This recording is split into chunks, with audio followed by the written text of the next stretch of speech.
Everything's going with you. It's going, you know. Same crap, different day. Well, you're in that downtown area. You ought to love that. It is beautiful, but it was just don't have that. We don't have that flow of traffic like we had.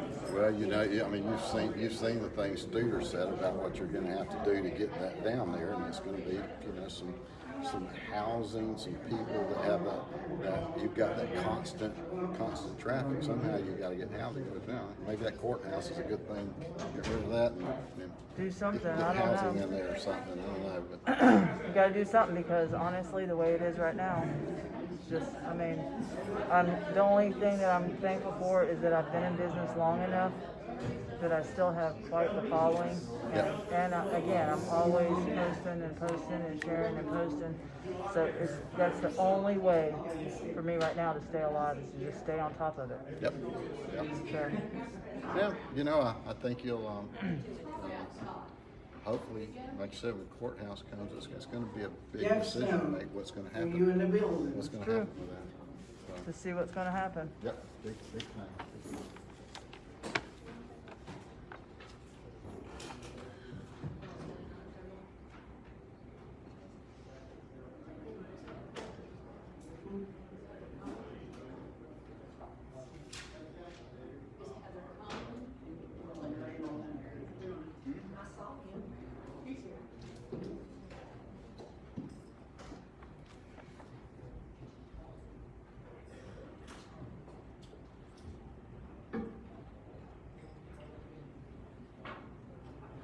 Okay, thank you.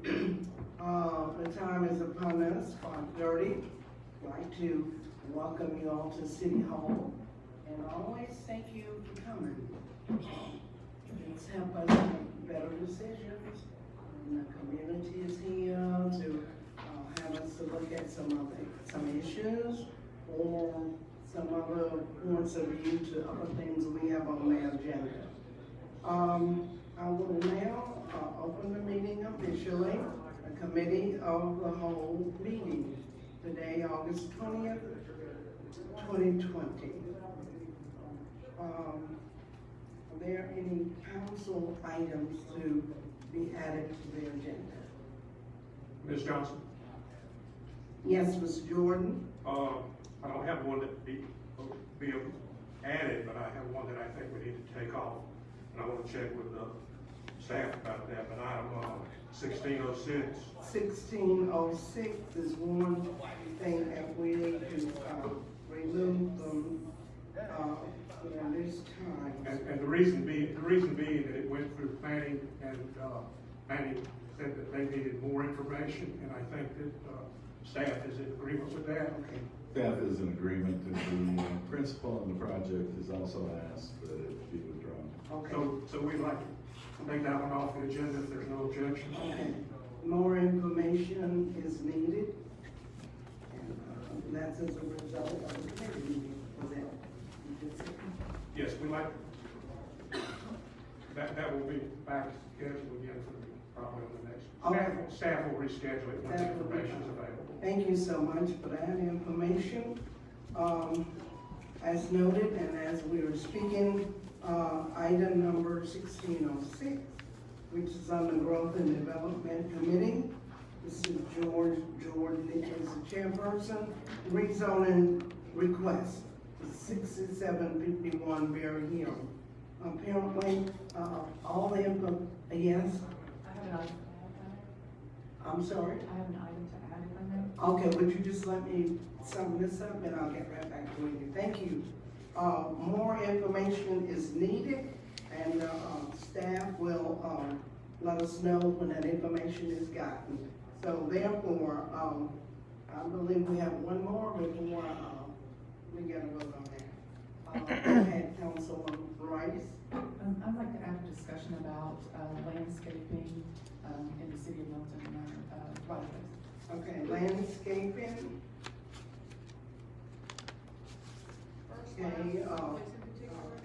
identify that as a member. In the city.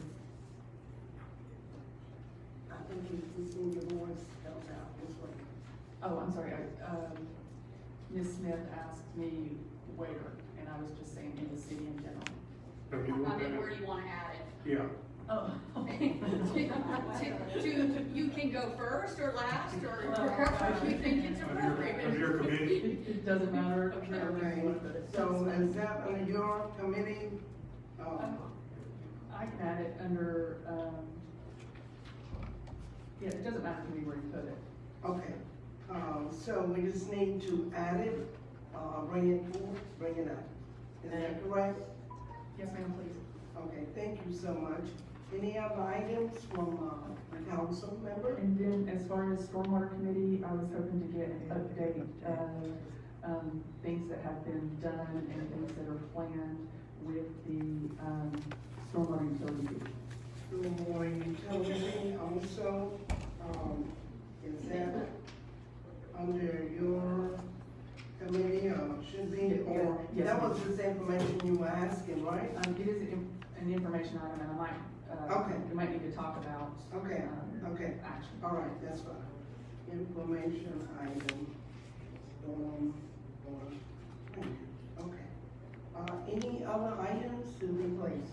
Well, no items to be placed, Madam Mayor Pro Tem, but, there is one item that's on here, and I'm sorry, I don't have the number, but it's about the, crosswalks on the street, and they have that under administration, and I believe that would come under public works. 1611. 1611 needs to be 11 moved to Councilman Snow, please. to Councilman Snow. Okay, item 1611, did you hear that? Okay, so therefore, as a summary of those, 1606, more information is needed. Councilman Rice, I would like to find out more information about the landscape information and, item, I believe, and stormwater drainage information, all right? So therefore, council, what is your decision? Those items either need to be, waited upon for more information or discussed, earlier. Make, Is there a motion? make a motion to accept the changes. Okay, okay, motion by, George Jordan to accept the changes that's brought forth by the council, and second by Councilman Karen Holly. We need to finish signing in before you vote now. Need to, everyone needs to sign in before you vote. I think that yours may be down there. Absolutely, these things, and I know that. Thank you. Thank you. Thank you. Okay, any more discussions on that? And hearing none, would you please register your vote to approve or to deny?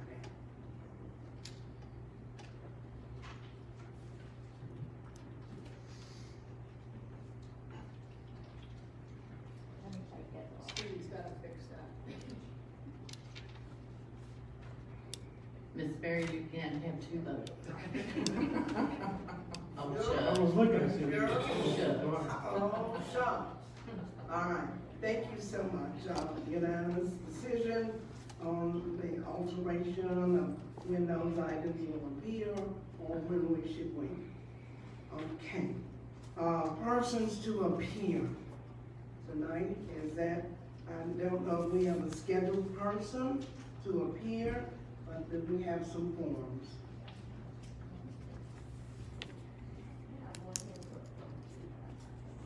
Thank you so much. All right. Okay. Number one, Mr. Harding, I'd like to wait. you'd like to wait? Yes, Okay. ma'am. Okay. And he was the number one speaker, so we will just put you somewhere in the back. Is that okay? That'll be fine. Okay. Second person is Elysium Olsen, is that correct? Okay. I'm here today because of the streets that I want to paint, is that correct? That is under discussion, yes, ma'am. But you can tell us your name and address for the record. Okay, my name is Felicita Halsey, Felicita, Okay, Cossey. thank you. Ma'am, can you get closer to the mic, please? Yes, sir. Thank you. Did you, do I have to repeat your name? No. Very good. My nickname is Josie, with a big J like Jesus. Okay, thank you. Thank you. First of all, I'm an Igbo Latina. I came to America in 1971, and I love this country, and I lived through communists as a 15-year-old girl. And we should not even be here for this type of Black Lives Matter group, because they're terrorists, communists, and if the city of Milton will allow them to pay my streets here, because I pay taxes in Milton, they're gonna allow me to pay Latino Lives Matter here. And a lot of my friends are white, black, Haitian, a little bit of everything. So where is this gonna stop? I mean, this is out of control. This is our cities, and they don't have no right to trash our cities that we and I pay taxes. So I think it's disgusting. All right? Thank you. Thank you. We certainly appreciate your comments as we do and opening up everybody. And thank you for coming tonight and emailing and letting us know about that. Also, and let's give the attorney just a few minutes to settle, all right?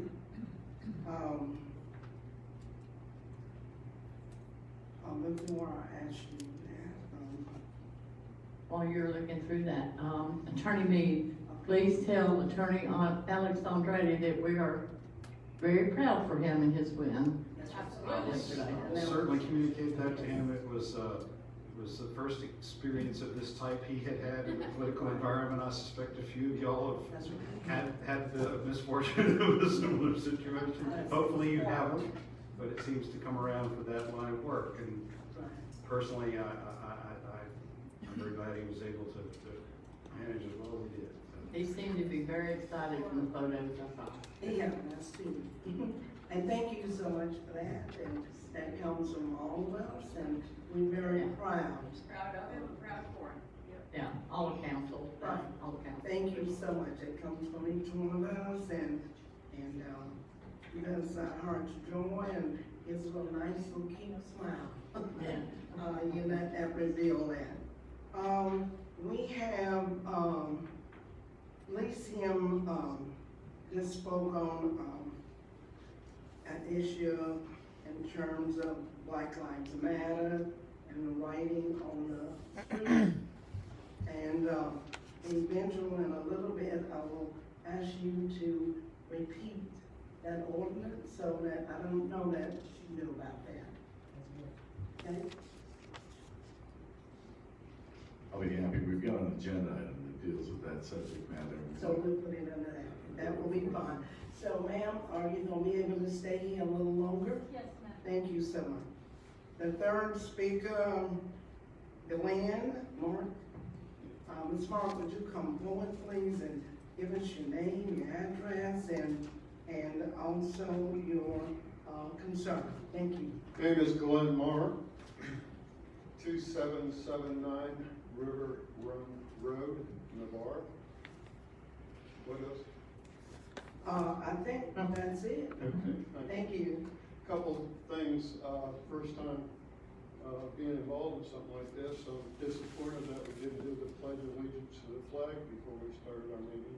I think that, you know, a part that we should include.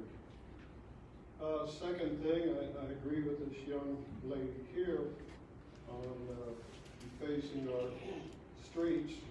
And one of my concerns, I'm assuming that there would be equal justice for all if that doesn't go the way I would like it to go, or we would like it to go, that everyone would have the same and equal opportunity to do whatever this committee decides. Also liabilities and specifications. You're painting a road that is designed for vehicles not to slide on. You're putting paint on there and a motorcycle or bicycle or something stopping on a rainy day, if they get hurt, I'm assuming the county or whatever is gonna be liable for allowing that to be put on our streets. So one of my concerns is, you know, who's liable for accidents with all this non-sliding paint or other being applied. Also, specifications. What kind of paint? How large? Where? What time of day? Do you need a permit to close the road to paint it? Who pays for it? There's just so many issues here that, you know, you need to consider when making this decision. So, specifications that would apply to everyone, and how big, how small, where, all of those concerns, and it would be applied equally to everyone. Thank you so much for those comments, and Mayor Pro Tem, if I could, a mural is no longer under consideration on a public street in the city of Milton. That request is no longer in front of this council, and that is not on our agenda. Council has directed staff to work with a party of interest with that request and come to a compromise. I believe we have. Streets are no longer being considered to support a public mural of any kind. And if I may interject here, I am with this gentleman in reference to the Pledge of Allegiance. At our meetings, we do it at all the other meetings that we have, so if nobody objects, let's stand up and do the Pledge of Allegiance. that is exactly what I plan to do. Thank you. We should always recognize the great United States of America when we all live.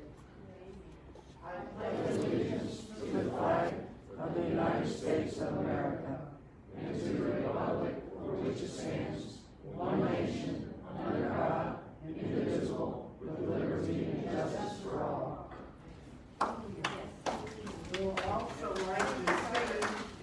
I'd like to see also that our committee as a whole and our other meetings always would recognize first, praying the Pledge of Allegiance. Do we need to have that formal motion? Yes, Since we don't do please. it here, That will be fine. I'll do that formal Second. motion. Okay, I have a motion. In a second. And a second. And a second, that we will always recognize the flag of the great United States. Can she come up and say a Jason prayer? said she would do a prayer. Oh, Next station. oh, okay. Take our votes. I'm a missionary. All right. Dear Heavenly Father, Lord, we just love you so much, Lord Jesus. And thank you, Lord Jesus, that I can be in a country where I can say that I'm free through all the suffering that I went through as a little girl, through communism. And the American people have it so good here, Lord. And I just pray that you continue blessing the American people, Lord. Thank you, Jesus, that all these people are here to give their voices. And I know you're listening to us. We just love you and thank you, Lord, for the mighty thing that you're going to do in this country. Amen. Amen, amen. Thank you for that, and that's the standard. And thank you, sir, for saying that, and it will be done from now on. Thank you so much. See, this is why we need great citizen input. Not that we overlook, but sometimes when you have a pattern, you don't realize that. But thank you so much. And Madam, and thank you for that great prayer. I know that, I don't know the suffering that was inflicted on you, but I do know that great smile on your face tonight. Thank you. Let's everybody just stand up.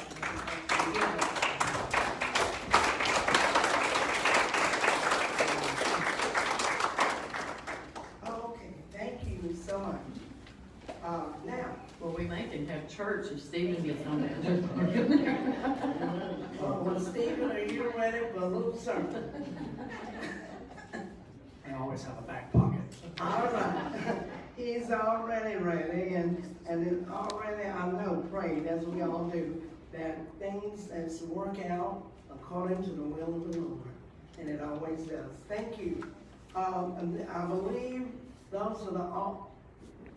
We were voting on the, installing the pledge and prayer before we started. Yes, we were, and I think it's. I don't think we finished Oh, we voting. didn't finish voting. No. All right, let's vote, please.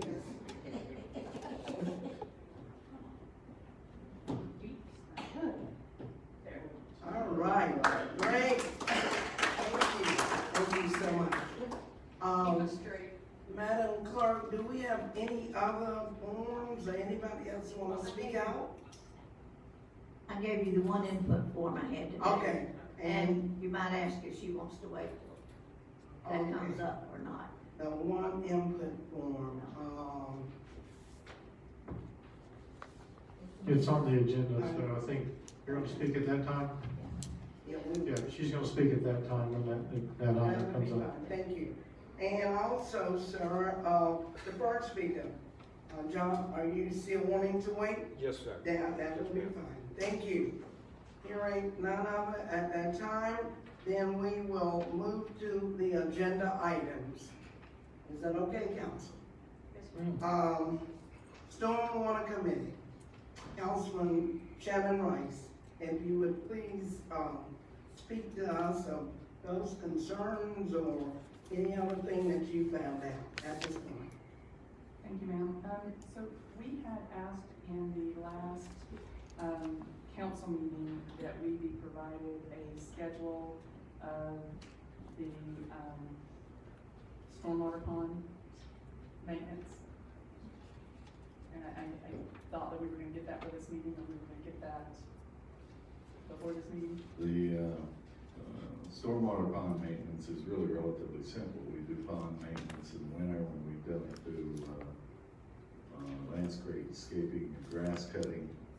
It occurs during those months. We have a regular schedule that we adhere to.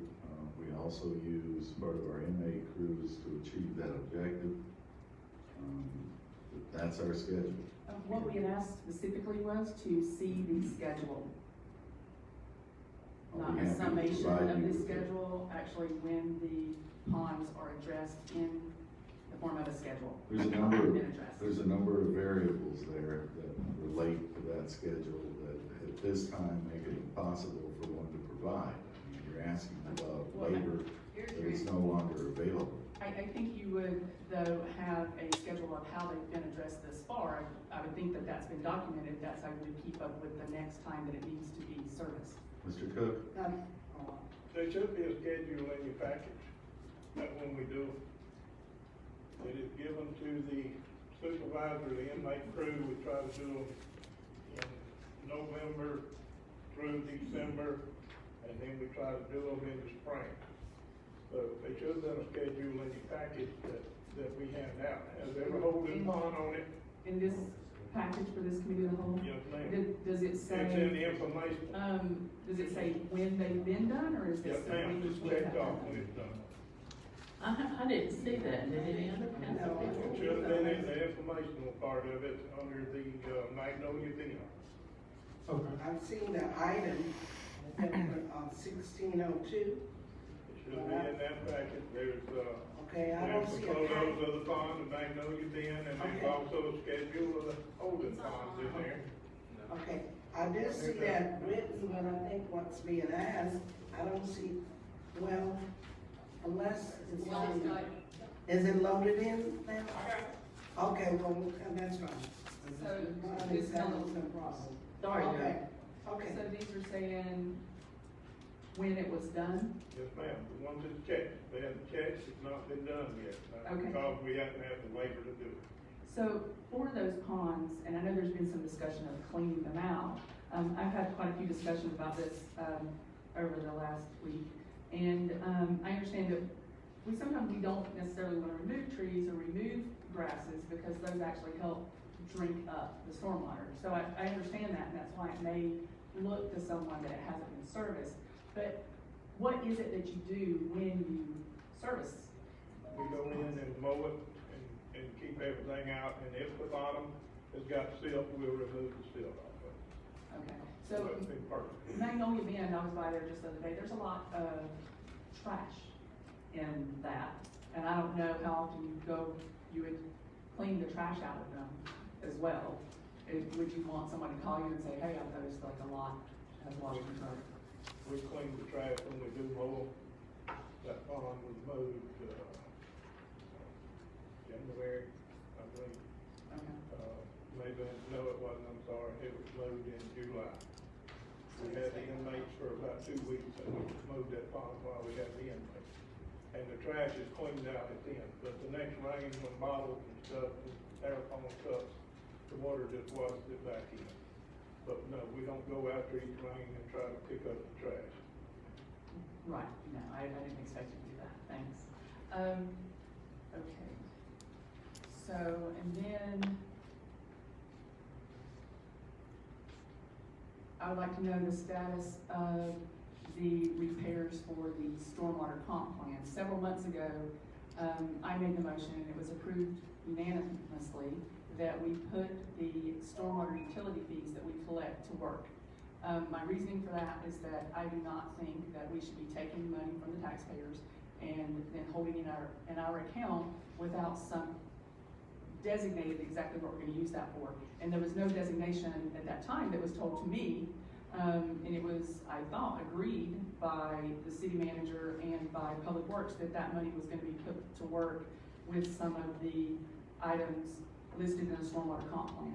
Have we moved forward with anything, or do we still have over $300,000 of taxpayer money sitting? The money is still there, it has not been transferred, as far as I know. We do not have over $300,000. We also have a scheduled investment that is on a workshop for Saturday. It's part of our capital improvements program, and that's a decision that has to be made from council's priorities.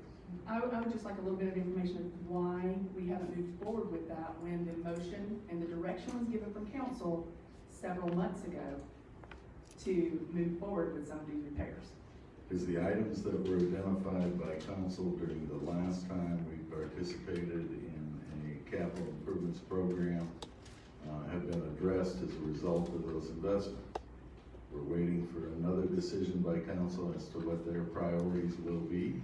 And we have a schedule of investment that you'll consider on Saturday. So what was the last stormwater improvement job that was done that took money from the stormwater utility fees? And what I'm looking for is I want to know if you put that money to work, because the citizens would probably rather hold that money in their own account than us holding it in our account. I had $80,000 in my stormwater budget for this year. I spent $85,304. And sir, I made the motion to move all of that stormwater utility fee and put it to work. And the council supported that, so that was direction given to the city manager. So that's my question is, why has this money not been put to work? Because we still have items on our stormwater comp plan that has not been completed. We have individual projects in the stormwater comp plan that total $1.4 million.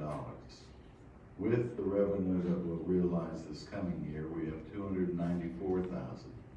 We have a schedule of potential investment that the council will take up Saturday morning that exceeds the amount available. The decision is made by the council, not by staff.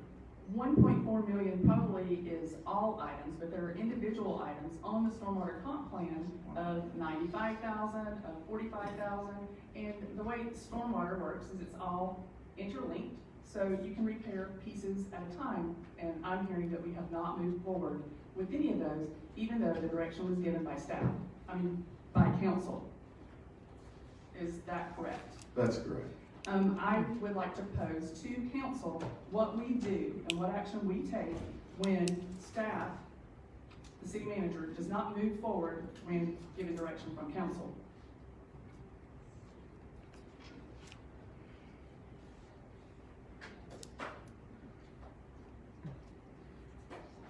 Any comment from anyone else on the council? So Randy, on the 300,000 that was designated, is there a reason that we haven't went forward? Is it COVID? Is it different projects so we don't move too soon on part of it and double work? I'm just But if, There's a variety of reasons, but as Mr. Cook identified, there was $80,000 in the budget for stormwater for this fiscal year. He has spent $85,000. We have Right. used all the available money that was found in that program for this fiscal year, which was, from what I understood, council's directive. Now, we do have funds that we possess that are on deposit for that purpose. They can only be used for that purpose. They can be used for no other purpose. Council each year has a capital improvements program. We bring forward a slate of projects for council's consideration. Council prioritizes those projects. That's what we're doing Saturday morning. so the money that was basically left over after the 85,000 is basically a large project that we are gonna have presented to us come Saturday. What is where that goes, or? It's a series of projects, and the 1.4 million is just one project as an example. We try to amass the capital required to achieve objectives found in the stormwater management plan. The other thing that staff is always cautioned about and cautious when we broach is we don't make the decisions on those investments as staff. If we make a decision that council hasn't made and someone takes exception to it, then we'll be properly criticized for having done so. We look for specific direction from council on where those investments should occur. Right, so, just one more comment, Ms. Rice, so, and I understand where Ms. Rice is coming from. I guess if we designate a certain amount, and sometimes we don't see everything going on, and that might be your case, I'm not saying that's what it was, but it's something that we act on as a council, maybe is not, we didn't know at that time, and you're gonna see things before we do, see that we're not gonna be able to achieve it the way we, council had saw the first time, maybe come back to us next time, Be happy to. Ms. Rice, before you respond to that, can the other members who've been waiting to be recognized speak? I've seen Mr. Jordan, it sounds like Ms. Holly, Ms. Johnson, and Mr. Powell would all like to be recognized. Ms. Hathaway, did you also want to stay? Ms. Smith, you have anything? No, ma'am. All right, we'll start with Mr. Jordan and go down this way. I have a question for staff. In council's past, has it been directed that we should hold some buffer back in case of emergency expenditures for this type of problem?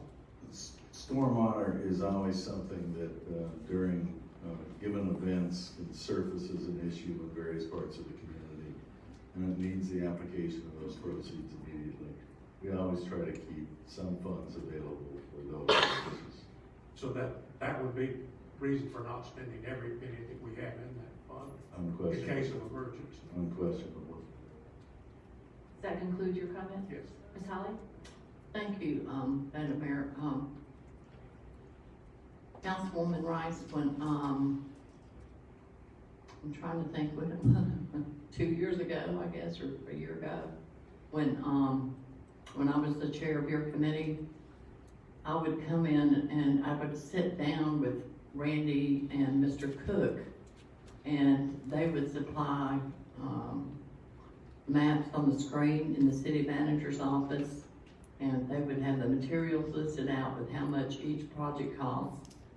And we would sit there and figure out which one we could appropriately do. And just like the one we did down on Susan Street, we did the best we could with that one. I said, we've got the money that's been sitting here a long time, let's do it. But we would need to hold back a little of that money for just in case of an emergency. But, I don't know if you had the opportunity or knew that, that was available to you, Councilwoman Rice, to come in and sit down with the both of them and go through your funding and look at each project, how much it costs. And you have a big input on that decision. And with doing that, you and staff, Randy and Mr. Cook, whatever you agree to, you bring it to the city council, and we would pretty much agree with that because you have sat down as chair and went through that process with them and have appropriated the funds. You've done your due diligence, in other words. That's what I'm saying. And they make their comments and then you respond. Ms. Johnson and then Mr. Powell. Okay. Please speak in the mic, Ms. Johnson. Okay, my concern was actually, I'll probably state it also by George. We do need to hold back buffers because emergencies will come up. And that's a smart thing to do. And as we look at these and work together and step by step and see what's available, what we've spent, how much left, I think things can work out better. And I think that's a process that we've had over the years, and I think that's something we should embrace. Thank you, Madam Mayor. Thank you. Mr. Powell, thank you. Thanks so much. So it sounds like to me that, the city manager is indicating that he felt that by spending all the money that was appropriated for the budgetary purpose for this year, he was in fact following the direction of the council. And it sounds like Ms. Rice, felt like that the motion indicated that all the money available in her bank account should have been spent. I think that I can see both sides to that. I think that from the city manager's perspective, you spent all the money in the budget, did all the projects that were supposed to be accomplished, but also see your perspective of, we made a vote to move forward with the comp plan, and looking at the bottom line, the money available, versus money expended. So I do understand, obviously, we're in the budgetary process, and we're always gonna look at those every budgetary season. But I think maybe we wanna make sure we're clear on direction going forward, both from the council and, to staff as well. Thank you. Sir, Ms. Rice. So when that motion was made, it wasn't made during the budget time. And I was very specific about taking care of some of the smaller items on the stormwater comp plan. I did not specifically tell Mr. Cook and Mr. Jorgensen which items, because I said in that meeting that they were the experts and that I felt comfortable with them making the decisions on which ones that we could address. My concern is that there was no comment back from Mr. Jorgensen, and I'm just gonna say Mr. Jorgensen because he is who we communicate with. There was no comment back from him that we were gonna hold money aside, or we should hold money aside, or that we couldn't address this or we couldn't address that. So with the council and the comments that were just made, you may not be intentionally, but you are giving a signal to the city manager that he can override council direction without coming back with an explanation. So, I'm sorry, I just want to apologize and say I'm very sorry. I had a conflict at my other employment and I was not able to be here on time, and apologize for coming into this meeting late and coming into this discussion late. So I hope I appreciated everything I've been hearing. It looks like Mr. Snow has something else to add. I understand exactly Ms. Rice's frustration here. I think we have a communication issue. I think it's something that can be resolved relatively simple. I don't know what the timeline is, Randy, but maybe if, just so we don't have this occur or miscommunication on our part, maybe if something's going to change or when something that's drastically going to change, just give us an update and an explanation why, and then let us make a decision from there. Is that okay? I understand the expressions, I understand the direction. We'll follow the direction. Saturday morning, we'll provide you with the schedule of investment. Council will make its decisions. We'll provide you then with the schedule for those improvements to occur. And we do try to hold a portion of those proceeds back for things like Tropical Depression 13, which doesn't look good. And having funds available to respond to those events is positive. I just have one more. With stormwater, it's important that we do things ahead of time and that we are prepared for stormwater issues and events like the tropical storm. So rather than holding money to correct things after the fact, what we should be is proactive and make sure that our water is flowing properly. So I do not agree with this holding large portions of money back. We need to improve our infrastructure. And are we gonna hear some reports on Saturday about infrastructure plans and that sort of thing? We have a list of potential investments for the Right. use of the stormwater proceeds. So I think that discussion, point should be resumed on Saturday morning, without objection from the members. And just as a follow-up point to the concerns that have been raised, it might be helpful if we look at the minutes from each meeting. Well, there aren't minutes for every meeting, that's the only problem. I'm trying to come up with I'm just thinking out loud here. There should be a way for, staff, for the city manager and staff to be real clear on what council expects from staff, so that there can be a appropriate follow-up, so that there isn't a miscommunication. And at least with, city council meetings where we have minutes, there could be a way to review those to see what was directed to staff.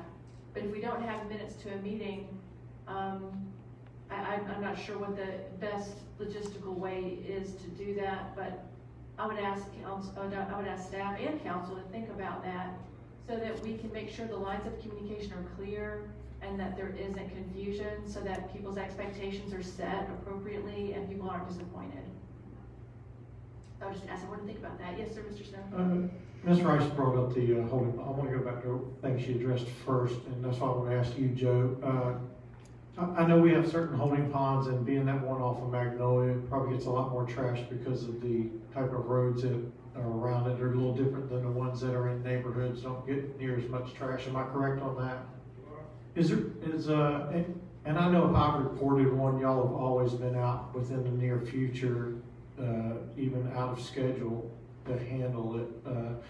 Can we maybe prioritize certain ones that we deem might need a little more attention, more periodically than just a normal one that might be in a neighborhood? I'm just throwing some thoughts out there to council and staff. Just, certain ones we know are gonna need to be really looked at a little more, especially that one being where it sits and what's coming there. And, so open for other thoughts from council if they got anything to add to that. I like that idea. He's out in the field, could be able to evaluate which things need more attention than others.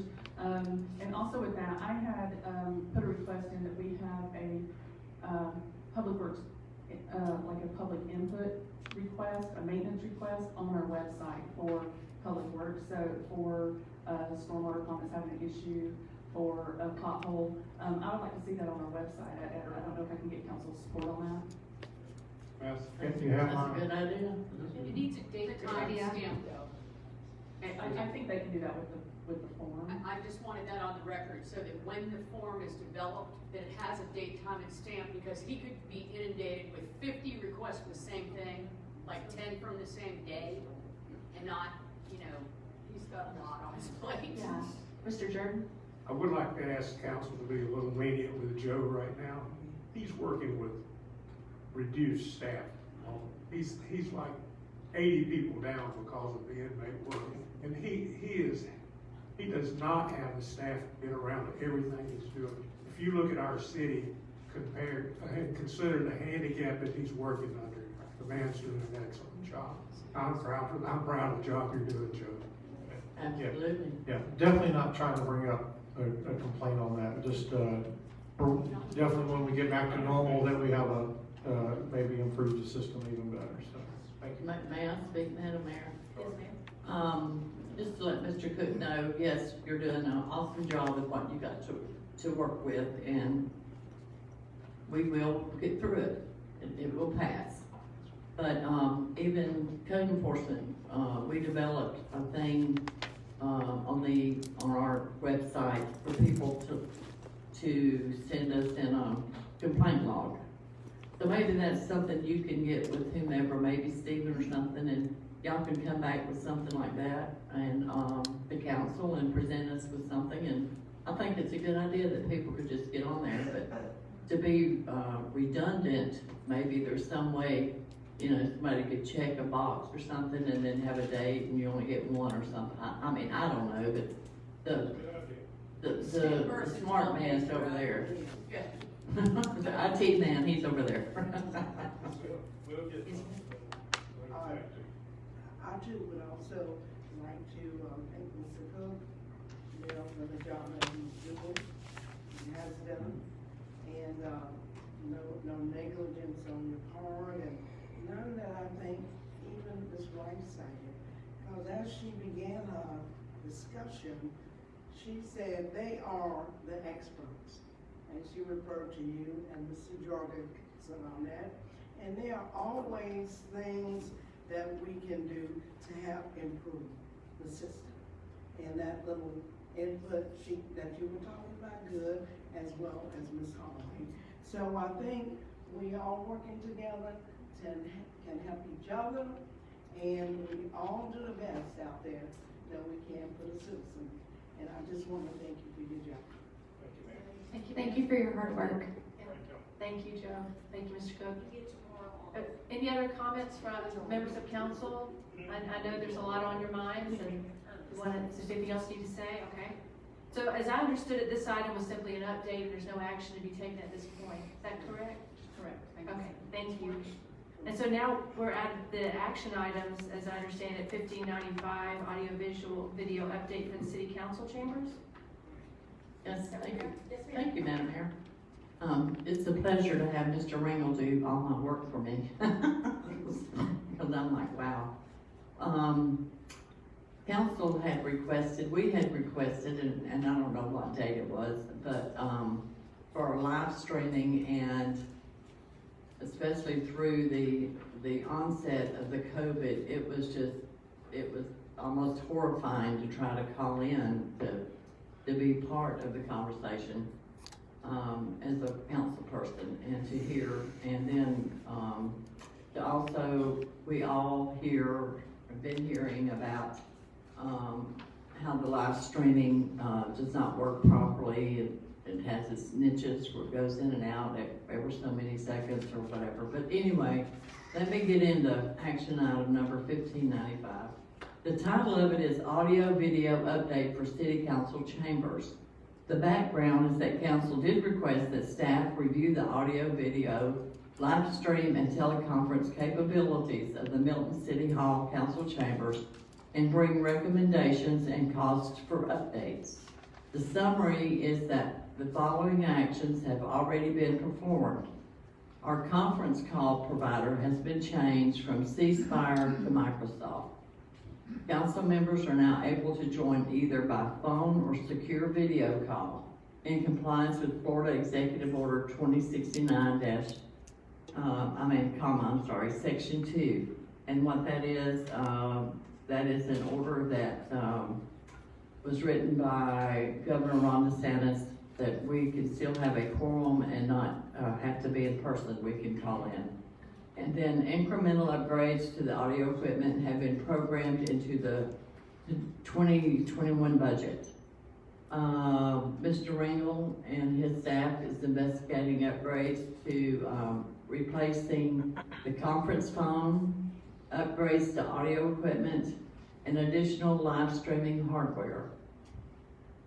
They are requesting to determine a path forward, continue, and this is the path forward, to continue with incremental upgrades as currently budgeted, begin investigating a complete upgrade and replacement of the audio video equipment, bring cost estimates to September's committee of the whole. Recommendation is council direction, and I will put that in the form of a motion that we allow our IT department supervisor, Mr. Stephen Ringel, to put this information together and bring it back to us at the September committee of the whole meeting. Second. Okay, I have a motion from Councilwoman Holly, a second from Councilwoman Hathaway. Any discussion? No? Yes, ma'am, I just wanted to clarify, so what was motioned and seconded is to begin investigating a complete upgrade? Yes. Okay, absolutely, thank you. Yeah, just to bring back the numbers. Can I ask a question before we vote? Yes, sir?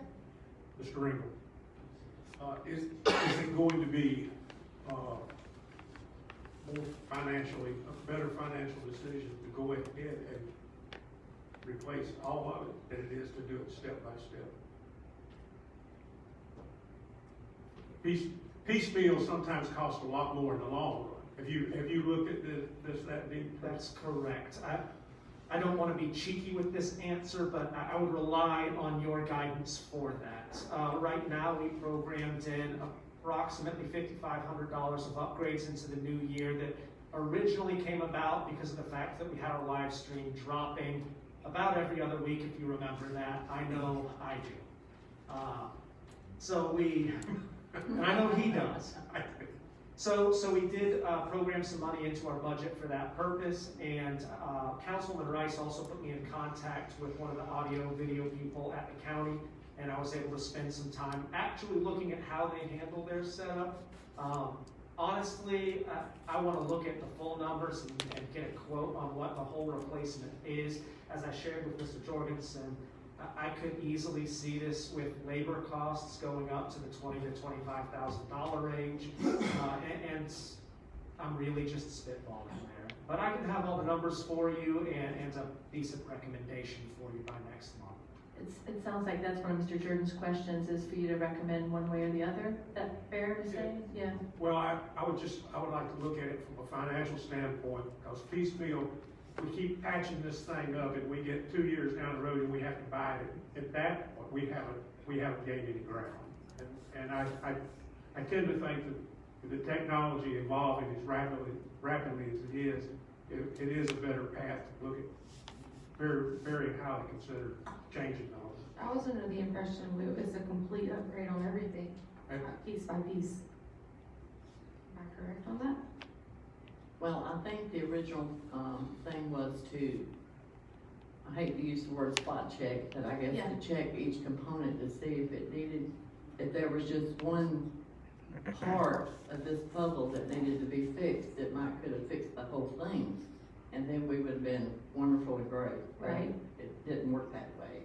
That's what I'm saying. I was under the impression with this, that we were doing a complete upgrade on everything, not trying to piece it together. Right. That's exactly what we're looking at. Which Yeah. way is the best to go? Right. I would say a complete upgrade, but that's the impression I was under. If you could analyze that for us, Stephen, and the numbers, around those options, because, I'll provide ongoing maintenance options for both. okay, I think that would be responsive to the different schools of thought. Because, we all have our own philosophy around it, but it's hard to be confident about the approach until we understand the numbers and the risks and your expertise as an IT professional on whether a complete upgrade is the most appropriate thing to do right now. And so, and also to know exactly how much we have spent on the piecemeal. Oh, yeah, good idea to compare, Yes. do a comparison. Is there any other information or approach question that y'all want investigated by Mr. Ringel?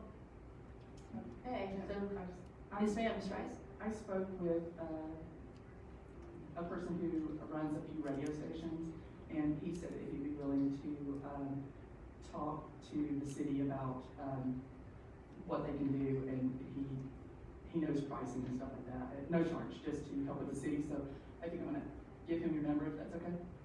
Okay, thank you. And I want to say thank you to Councilwoman Rice for jumping in and helping us with this. Yeah, thank you. You Sounds great. So, Mr. Ringel, are you clear on the needs of council on this item for your research for next committee of the whole? How much historic cost would you like? 2 years? Is 2 years enough, council? Yeah, I think so. I would think so. It would give us a good idea of what we spent the last several years on it, trying to make it right. We probably already spent enough to buy a new one, okay? Possibly. Yes. Be, I don't know. That would be, thank you. Thank you. You want to go to the next item, 1600, Ms. Holly? I think we have to You vote want me to on vote, it. but I didn't get Do we I need to didn't hear the vote? motion. Can you just tell me what the motion was? Yeah, it says it's an action item. I didn't see us as ready for an action item necessarily because he's still studying it, so that's why I missed that. But do y'all want to make a motion to direct him to do this? I think that's what we were making a motion second for, just to direct him to give us some feedback. Okay, yes, there was a motion by, and it's unanimously confirmed. Okay. So every member present, asks that he go forward with that research. I'm sorry, so now we're ready for 1600, Ms. Holly. Yes, ma'am. Thank you, Madam Mayor. 1600 is, board applications, and we have received, 3 applications, to fill, 2 positions that are available on the planning, planning board. And, they were from, Jaslyn Franklin application, a Thomas Powers application, and a Howard Steele application. And I think we had a late, one come in from Miss Amber Leaks, if I'm not mistaken. I have read through, as I'm sure that most of council people, our fellow council persons have. And, it's a very tough decision, but if I may, I would like to, make a motion, and I'll, for, Tom Powers. He is a, retired, engineer, and as some of you may or may not know, we have lost 2 engineers off the planning board, and, I think that he would be a wonderful asset to that board to fill that position, with his knowledge. So if I may be afforded the opportunity, I would like to go ahead and make the first motion that one of the seats be filled by Mr. Powers. Second. A motion by Councilwoman Holly and a second by Councilwoman Johnson to appoint Thomas Powers, retired engineer, to the planning board. Do I have any discussion on this item? I do have a quick question. Yes, sir. I noticed, is there other, boards that are in need of members? Because these all have multiple check marks on them, so I just wanna make sure we're. I was gonna clarify that. There are actually 3 positions available, 1 on the Board of Adjustments and 2 on the Planning Board. On the Planning Board, one is the council at large, the other is the mayor at large. Those are the available slots. On the planning? On the Planning Board. Right. Yes. And 1 slot on the Board of Adjustment. That's correct. And how many of these have put in for the Board of Adjustment? I think all of them. Okay. No, Do we have this? Mr. application? Powers did not. Yeah. Okay. Okay. I remember Ms. Franklin, was interested in both. Yeah. I remember seeing that on her application. And Mr. Powers was for the Planning Board, I'm reading that correct. Riverfront, Oh, I'm sorry, that's Ms. Franklin, I'm sorry. RRT, and the Historic Preservation Board. Those are the 3 that he marked. Is this legal for both? I apologize, I'm sorry, what? Did Ms. Leak apply for both? Well, there's 2 positions. I thought. I Ms. vote Lee- board. Yes, did Ms. Leak apply to Okay. both boards or just the planning board, Mr. Jordan? I don't think we have that one. I think It's in your separate. shared folder. Yeah, it's a separate one, so you just have to go out of the agenda. I'll pull it up real quick and see what she, applied for. Now you're gonna get me all messed up with this iPad if I gotta go out and go It into looks like something else. Ms. Leak only applied for 1 board, and that would be the planning board, just for reference. Okay, Thank you, sir. so it's my motion, I think I had a second by Ms. Johnson. You had a second, and we had a question, and that led us to discuss Yes. other Yes, ma'am. possibilities. So, Are there other members who would like to discuss this, this motion pending to appoint Thomas Powers to the planning board? Can we do 2 at one time? no, No, we can't. I think in the past we decided. No, Okay, that's right, I think. we've Our- changed all that, thank you, no. All right, Is Mr. Powers here? Do y'all want to hear from him if he's here? I don't know if. is he here? Well, I do believe that, well, as with all these, it would have to go to the council meeting, so if we made an indication, then we could invite him to come to the council meeting. Correct. Right. Okay. Well said. So if y'all are interested in this application and move it forward for further consideration, we can invite Mr. Powers, if y'all do end up recommending him. Y'all wanna go ahead and vote on this then? Yes, ma'am, I'd like to put that in form of, I've already have. put it in Yes, form of ma'am. motion. Yes, ma'am. Councilwoman Holly has made the motion, Councilwoman Johnson seconded, and we're just waiting on Ms. Holly's machine to recognize her vote. Oh, I'm sorry. It's okay? All right. So that motion, is carried forward to the executive committee meeting. It's on August 31st, right? The executive committee meeting is on September 8th, Okay. So when is the city council meeting gonna be? September 15th. Okay, thank you. So September 8th is when this will be heard again. So the next one up for the, planning board, is a mayor appointment.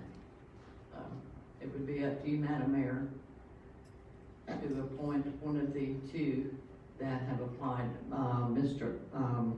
I think that's Miss Jaslyn Franklin, and I just know where it's Miss Franklin, I hope that's her, and, Howard Steele.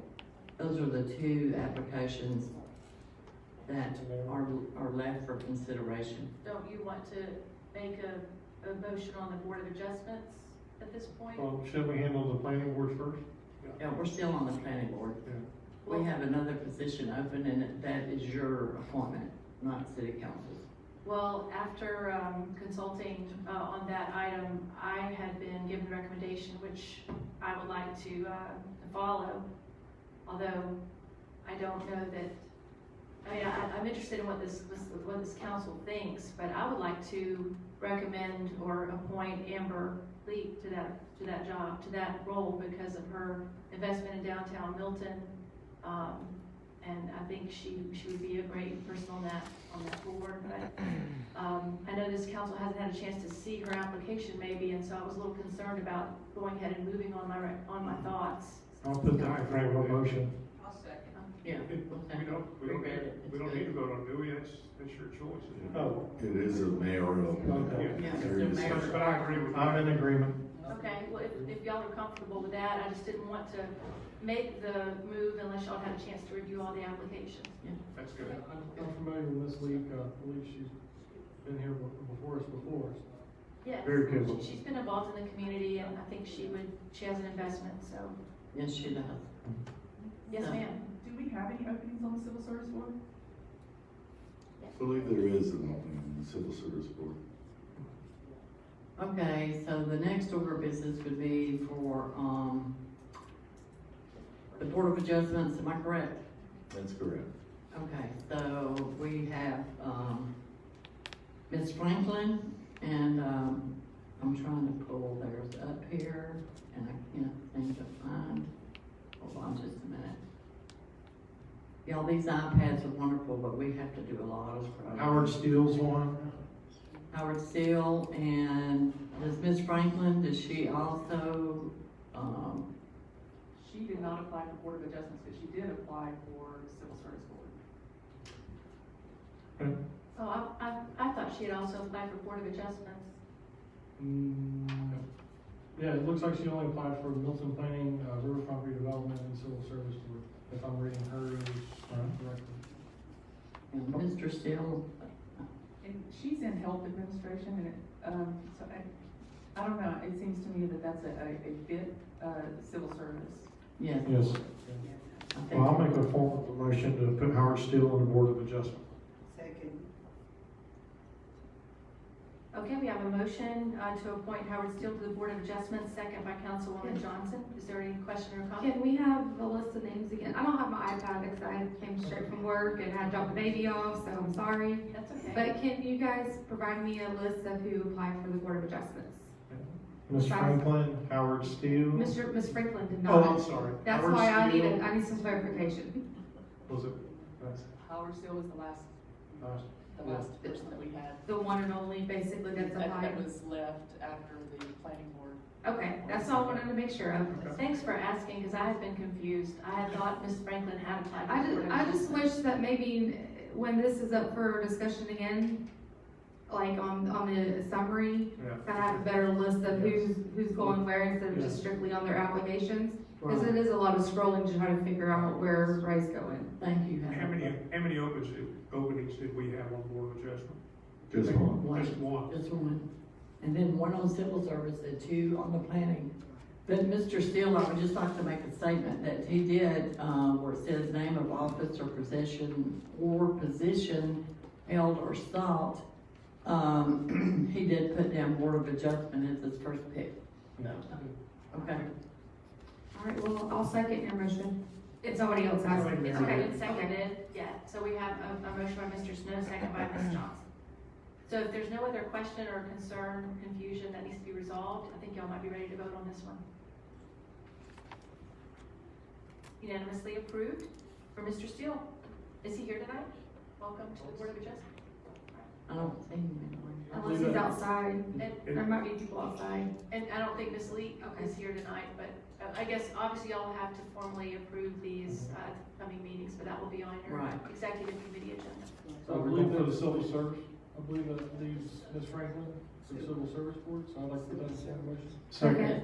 So I have a motion by Mr. Powell to appoint Jaslyn Franklin to the Civil Service Board. I heard a chorus of seconds. Who wants it? I'll take it. Okay, Ms. Hathaway. So I assume that that's pretty straightforward. Everyone's ready to vote on that. Y'all are ready to second it. And if I may just make one statement, Yes, Madam ma'am. Mayor, before I'm through with my presentation. I agree with, Councilwoman, Hathaway. It would be so much easier if we did have the names and beside them have what they had checked instead of having to just scroll and scroll and scroll and scroll. It'd just be easier for us, so. If that could be done, Mr. Jorgensen, or do you want council, do we have to put that in the form of a motion so it'll be legal? Ma'am, we know. You do not. So Okay. as, hopefully this situation won't come up again to have so many vacancies at once, but whenever we have a vacancy, if we could have what they've applied for, what their interests Right. are. I mean, we Right. can't obviously reproduce the entire application, but it's also nice to be reminded what someone's background's in, like Ms. Rice, reminded us of Jocelyn Franklin's Right. background, so Exactly. that's great.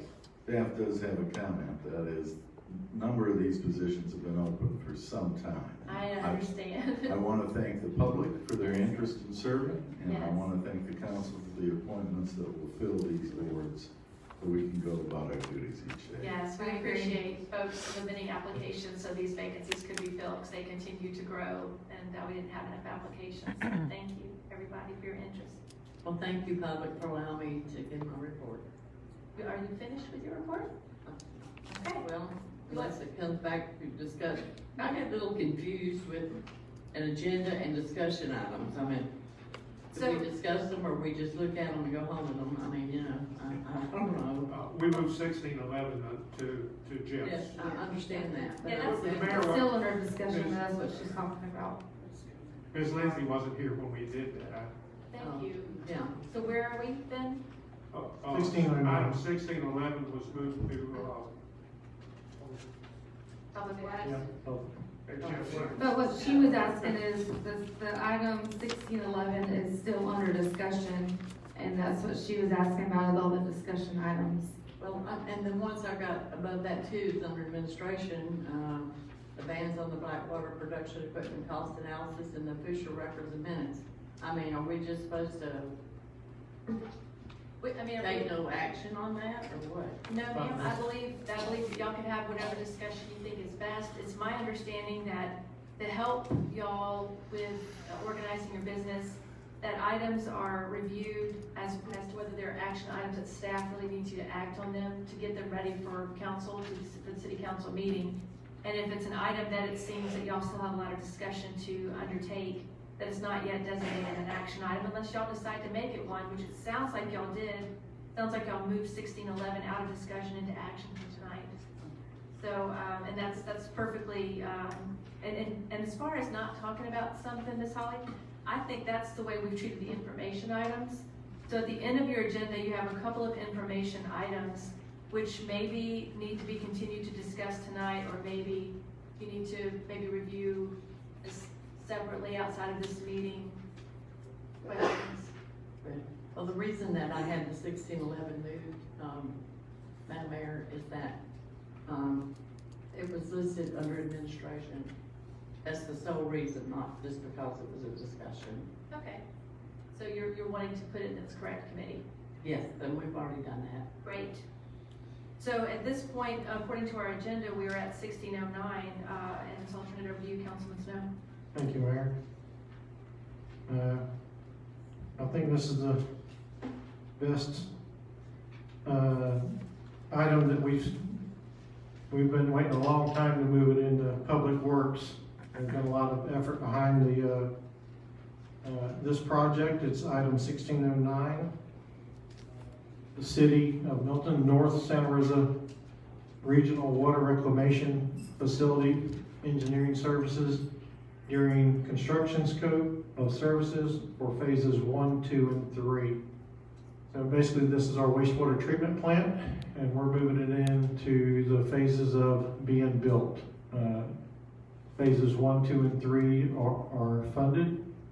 I want to Before we read a little further, is thank the staff and the city council and the mayor for all the work that's been done, and the previous councils that have worked on this. Jimmy, you were part of that. If I'm missing anybody, taken a lot of people to make this happen, and just want to thank everyone for all their efforts. The background is Baskerville and Donovan Incorporated. BDI has recently completed the plans and specifications for the North Santa Rosa Regional Water Reclamation Facility, phases 1, 2, and 3. These documents are ready for bidding, pending any changes required during permit review. City of Milton desires to advertise this project in September, with construction potentially beginning as early as January 2021, with phase 1 of the project consist of 2.0 MGD water reclamation facility and associated yard piping and rerouting of the area collection system. Phase 2 of the project consists of the effluent disposal line from the effluent pump station of the NSRRWRF to and including the rapid filtration basins north of NAS Whiting Field. Phase 3 of the project consists of the installation of a new force main from the eastern side of NAS Whiting Field to the headworks of the NSRRWRF. So the summary, city has requested that Baskerville and Donovan, BDI, provide a task order to provide professional engineering services during construction, including engineering services during project bidding, construction contract administration, engineer, project observation services, assistance with plant startup, compilation of operation and maintenance manuals, and record drawings as provided by the contractor, and provisions of a resident project representative to oversee the daily construction. So I'll put this in form of a motion. Second. Okay, I'm gonna, I heard Councilman Johnson more clearly than the others, I apologize, but, Councilman Snow has made the motion to move forward with this, to authorize the execution of this task order. Councilman Johnson has seconded. Is there any question or discussion from members? I see we have Representative BDI here. Does he have anything he'd like to say before we vote on this? Welcome, Rick. Thank you, Mayor. Thank you, Council. Councilman Durbin, I appreciate it. We've worked a long time with the city on this project, and we look forward to getting it now into construction. And I use the terminology with Councilman Jordan Durden earlier tonight. I said vertical construction, and that means we're going up from the ground up. And one thing I did want to point out in the task order, when it says a resident project representative, it's not an engineer, but we will have an individual on site every day during the construction that is familiar with, has seen wastewater treatment plants built before. He knows and understands concrete, rebar, and all of that stuff that it takes to get it up. And that's going to help, because the most important thing is that the contractor get all the elevations correct, or it won't work. Right. So that's the main focus of the task order, is to have that kind of individual on site. Our engineers will be dropping by at least once or twice a week to ensure that he, of course, is doing his job, and that if there's any questions, they're there and they can observe the construction as well. This type of task order is something that was always part of the plan, I believe, right? It has always been, yes. Yeah. It's a two-year, almost a two-year effort, so. And when will we meet this resident engineer? Is that who? He's not an engineer. He's not an he's just engineer, a project resident. manager, Yes. right? But he can be sure everything's running downhill, right? He catches that. Yeah. We look forward to meeting that individual once that person's selected. Okay. And, Can I ask a question? Yes, ma'am. I'm sorry, I don't mean to. Mr. Rick, as the state does, a lot of requirements, whatever their, building facilities of I'm not gonna say the same kind, but when a lot of concrete is being used, they normally test those trucks on site before they allow for the PSI. So, are we gonna have that done on our side as well? Absolutely in the specifications. Okay. One of the major things for the concrete when it arrives on site is what's called a slump test.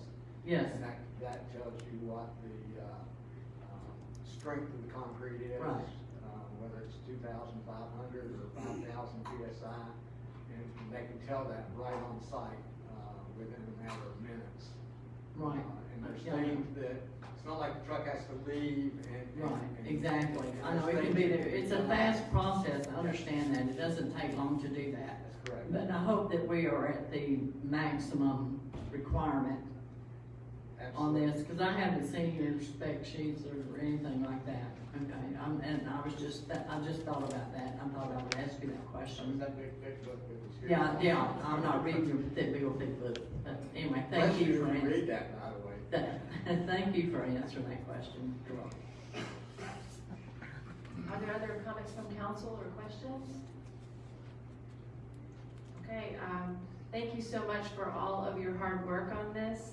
I know I keep saying the same thing, but I don't get tired of saying thank you to you. And I know for years, you and Mr. Watkins were working on this, and when Mr. Jorgensen was the planner, I know y'all all worked together on this, and Mr. Jorgensen and you have shepherded this, and I'm just excited, so thank you.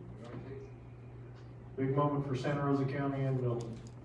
And the region, I would say. Yeah, too. the whole region. The whole region. Thank you. So, if there's no further question or comment, I believe, if y'all are ready to vote, go ahead and authorize the execution of the task order. Thank you, everyone, unanimously approved. Now I guess that has to move forward and be unanimously voted on, or at least voted on at city council before the task order can be executed, and is that sufficient with your timeline? Is that all okay? Yeah. Anytime you need a special meeting for something, Rick, is what I'm saying, just let me know and I'll call it. All right, so, Mr. Snow, do you need to take up crosswalks to classrooms as an action item now? Or is that for discussion later? I'm gonna pull it up. Trying to get there. Okay.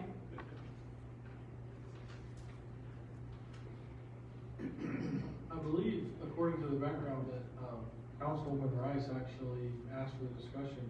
I don't know if you have any objection to her taking up the item, just to kind of fill us in about it. I do not. That'd be great, Ms. Rice. So I don't have it in front of me here, to read it. I don't know do you know what page number it is in our agenda? 1611? Or what page? It's I'm page, sorry. Item 1601. 69. 69. Thank you, Mr. Turner. Sorry, I was looking for the page number. I found it, but I didn't see the page number, so I had to keep looking out. Okay, I had asked that discussion be held at committee of the whole, but I'm okay if we want to take action on it. So let me introduce it to you. It's a potential for the city to install new crosswalks at each of the four corners of Milton High School. The summary, and then I'm going to give you my summary as well. The summary put together by staff is a new approach to developing crosswalks has evolved recently. The city of Tampa is one of the many communities trying to make streets safer for those who walk to and from school. Their method to achieve that objective is the installation of often colorful crosswalks that attract motorist attention to the crosswalk.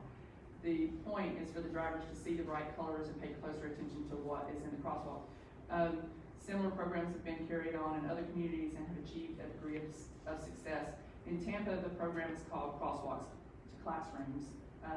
The crosswalks are all part of the Vision Zero network, which I'll bring back at a later date about the Vision Zero network. It's a safety initiative used in more than 40 places across the country to reduce traffic accidents and injuries. And my reason for bringing that back later is that we're growing, and we're growing fast. So rather than coming back later and correcting problems, if we were to be interested in joining with this Vision Zero network and maybe following some of their recommendations, we can use it as preventative. And the goal of the initiative is zero traffic fatalities. So in your backup, there was a picture of one of the crosswalks for that, the mayor of Tampa's crosswalks to classrooms. And what she had done, she had painted words on the crosswalks. I am not interested in, words in the crosswalks. And the reason is that I'm concerned about people reading the words and missing the child that's stepping out into the crosswalks. However, this is relevant to what's been going on. Responding to the public outcry about the possibility of removal of paw prints around Milton High School, I kept thinking, how can we work within the rules and still provide for the school spirit and all the things that I heard. It was pointed out that those paw prints are traffic calming, that they're directional. Around high schools, you likely have more student drivers, as well as probably more minors walking to and from school without adults because they're at that age where they could walk to and from school. About a year and a half ago, we were talking about art in the city, and at the same time there were a few reports of speeding in the city. And I had made a Facebook post just to get feedback and to talk to our citizens about some colorfully painted crosswalks and other traffic calming measures that I had seen in other cities. And then, as I did my research, I found this crosswalks to classrooms.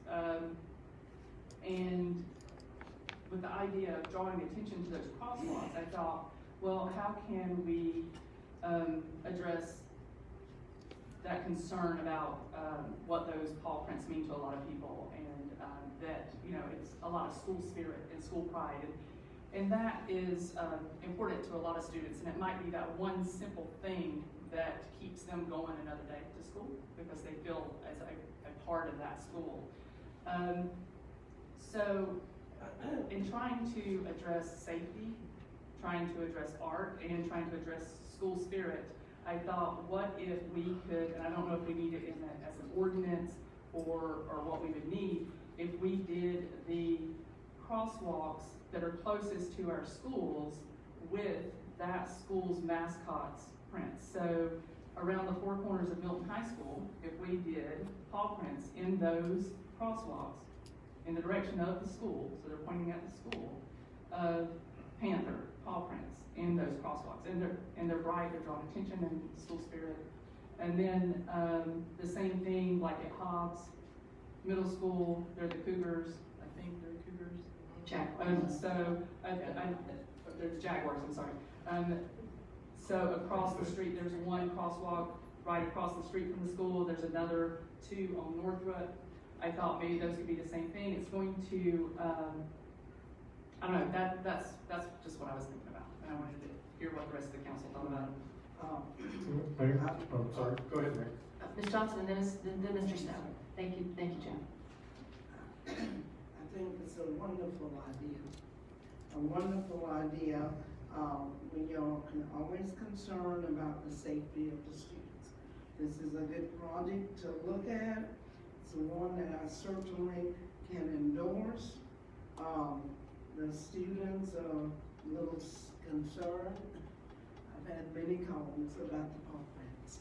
And this can address all of this in one packet.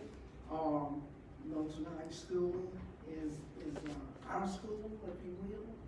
It's been our school for a long time. We've always supported that school, the faculty there, even when they did outstanding things with lunches and things of that nature. And the students here love paw prints.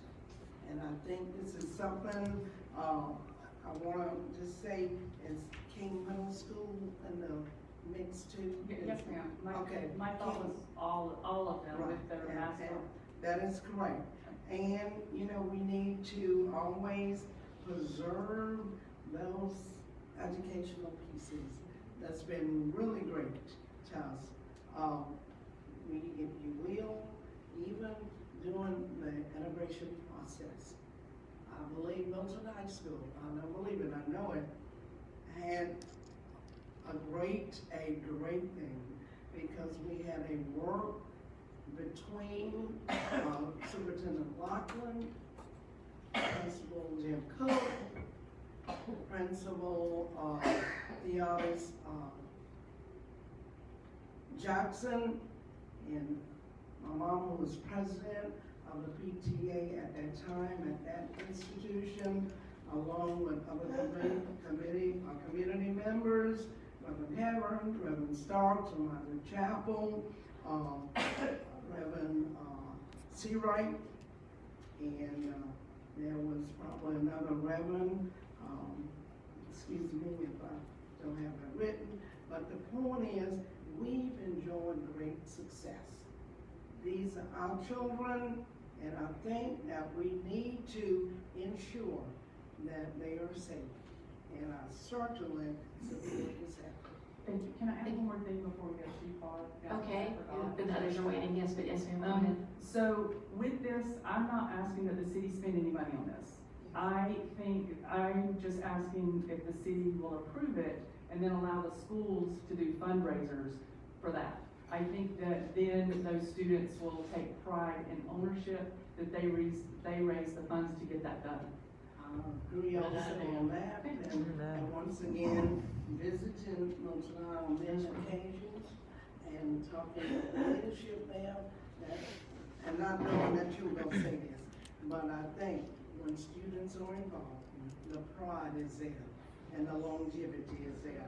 I do too think that this is not of our budget, but I know the leadership of Milton High School and there are various people, committees and partners would certainly endorse this. Thank you for your patience, Mr. Snow, you recognize. Randy, do you want to bring something? Well, just as a point of information, we can certainly make changes to our Public Works manual that would provide for crosswalks of this type, in addition to addressing any other needs within the code of ordinances that may be found there. I will say that Stewart Street, for example, is a state road. We would need authorization from the state to do something of this form in this fashion. From then, we'll be happy to pursue it. On our streets, it simply would require council direction, and we'll find the changes that are necessary to provide for you. That answer, do you want to speak now, Mr. Snow? Yeah. I think it's a great idea for the crosswalks. I think they need to be bright here. I'm definitely, I understand school spirit and different things, but if it's gonna cause other issues, we have to look at certain things. But I love how bright this is. Certain colors say you're in a school area, so that I'm definitely for. Whether the kids raise money or the school board can pony up, okay? They got a pretty good budget, especially compared to ours. So I am for that. I think if we're gonna go into other things, I think we need to really sit down and study that more. But as far as the painting, the proper painting for school zones, things like that, I will commend staff already. They've done a lot of marking throughout downtown, crosswalks through Berry Hill, for some of the schools, but I like Ms. Rice saying, I like the color. It brings more attention to what kind of zone you're in. And we do have people that speed everywhere on every road, and that's everywhere in America, as I keep hearing from everyone. But bringing attention to these zones is my number one goal as far as the kids. As far as going to another step, I'll have to go into more discussion over that. Thank you. Yeah, we can continue to get information. Ms. Hathaway and then Mr. Jordan have been waiting. I'm good, thank you. That answered your question? No, I'm good. Are you sure? Okay, Mr. Jordan. I like the idea, it sounds really good, but I do have a question, from a legal standpoint. Are we opening up another can of worms? I mean, because if we allow school to put information in that crosswalk, do we have to allow other organizations to put information in other crosswalks? And the answer is no. Okay. For two reasons. One, a crosswalk has a function, and it is a city function. You're accommodating pedestrians and deconflicting traffic. It's a proper city function. And it is also perfectly acceptable for the city to put its own message out in whatever forums it controls, and is not obliged in its own forums to make those open to the public to express their own independent views, other than in public meetings. Okay, but you said for the city, if we allow the school to put, is that still? Well, that would be under the control of the school board, and that could be a joint project between the two entities. But you see what I'm trying to do. Yes, I understand. That would be a distinct difference, if between the city and the school board, but I don't think it would change the analysis. I would recommend that the city approve anything that is submitted for consideration. So it then becomes something that you agree you'd like to do, you're doing. And I can. Well, I'm all behind it, I just wanted to be sure we weren't opening up a can of worms. But the city streets belong to the city, not the school. Yes, but And they'll ask permission and we'll probably give it, but I think it's appropriate that they tell us what they wanna paint. thank you. So the question at this point then is, do you want to move this item forward? I think Or is this something that needs Powell. to study a little bit more? Is that- I'm sorry, Mr. Powell. Sorry, I didn't mean to interrupt. I like the idea, I think that the concept is a great concept as far as drawing attention to crosswalks. I personally would like to see a little bit more backup information as far as what the indications are, what could or couldn't put in those crosswalks, or what's appropriate or not before we take it to an action. So I would like to see that information come back, to the committee as a whole personally. I don't have a problem with any of the suggestions being made here tonight, but I do, understand the concerns that are being raised as well. I think that, I agree with you, Mr. Jordan, that if the city allows the school to raise the money and the funds to do it, then we are putting our stamp of agreement to whatever they want to do as an organization. So it does kind of open us up to some question. Not saying legally it opens us up to anything, but it opens up to question. And I think that perception also is important when we look at it. But, and I'm not saying that idea won't work. I would like to make sure that we have a thorough understanding of the implications of all of it. Painting bright colors, without messages or specific form other than what is in a crosswalk, I don't think is an issue with anyone, because that's something that we can make a decision to do as far as colors are concerned. The other items suggested, though I think are great items, I just want to make sure that we're fully investigating the implications before we put it to an action. Mr. Powell, it sounds like you were talking about the signage requirements that, every street authority has to live under. So if council doesn't object, then we have this item taken up again at September Committee of the Whole after we've made sure we've looked into all the different, yes, ma'am. So I'm okay with it going to committee of the whole, I just wanted to introduce it, but I really was specifically focused on those school mascots prints. And, I can tell you from when I was in high school, we were the Huskies, and then when I was in junior high, we were the Cavaliers, so we had big boot prints, the Cavaliers. Because I think that speaks to the people that will most likely be using those schools. And, I think even if we allow them to do fundraisers to paint that or to fund the city to paint it, that we still can be, we can have parameters that it is only for their school mascot. Madam Mayor, briefly, and I understand the census to continue the committee, I would simply represent, as it happens. Alex Andrade was involved in a similar cooperative arrangement with this city of Pensacola, so he has some personal information with regard to how this can be managed, both in dealing with the public and the private entity without offending anything. And I will make sure that his input can be made available to the council for that discussion, so you can have the benefit of it and not reinvent the wheel. Thank you so much. Sounds great.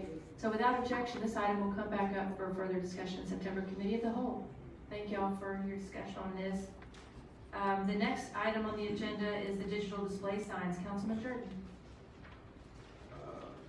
That's item 1513, and we've hashed this out on numerous occasions, and the only new thing that we're looking at here is the actual size of the signs, and we have several tables in our package, and I'd like Tim, if you don't mind, to come through and explain to us what these tables say.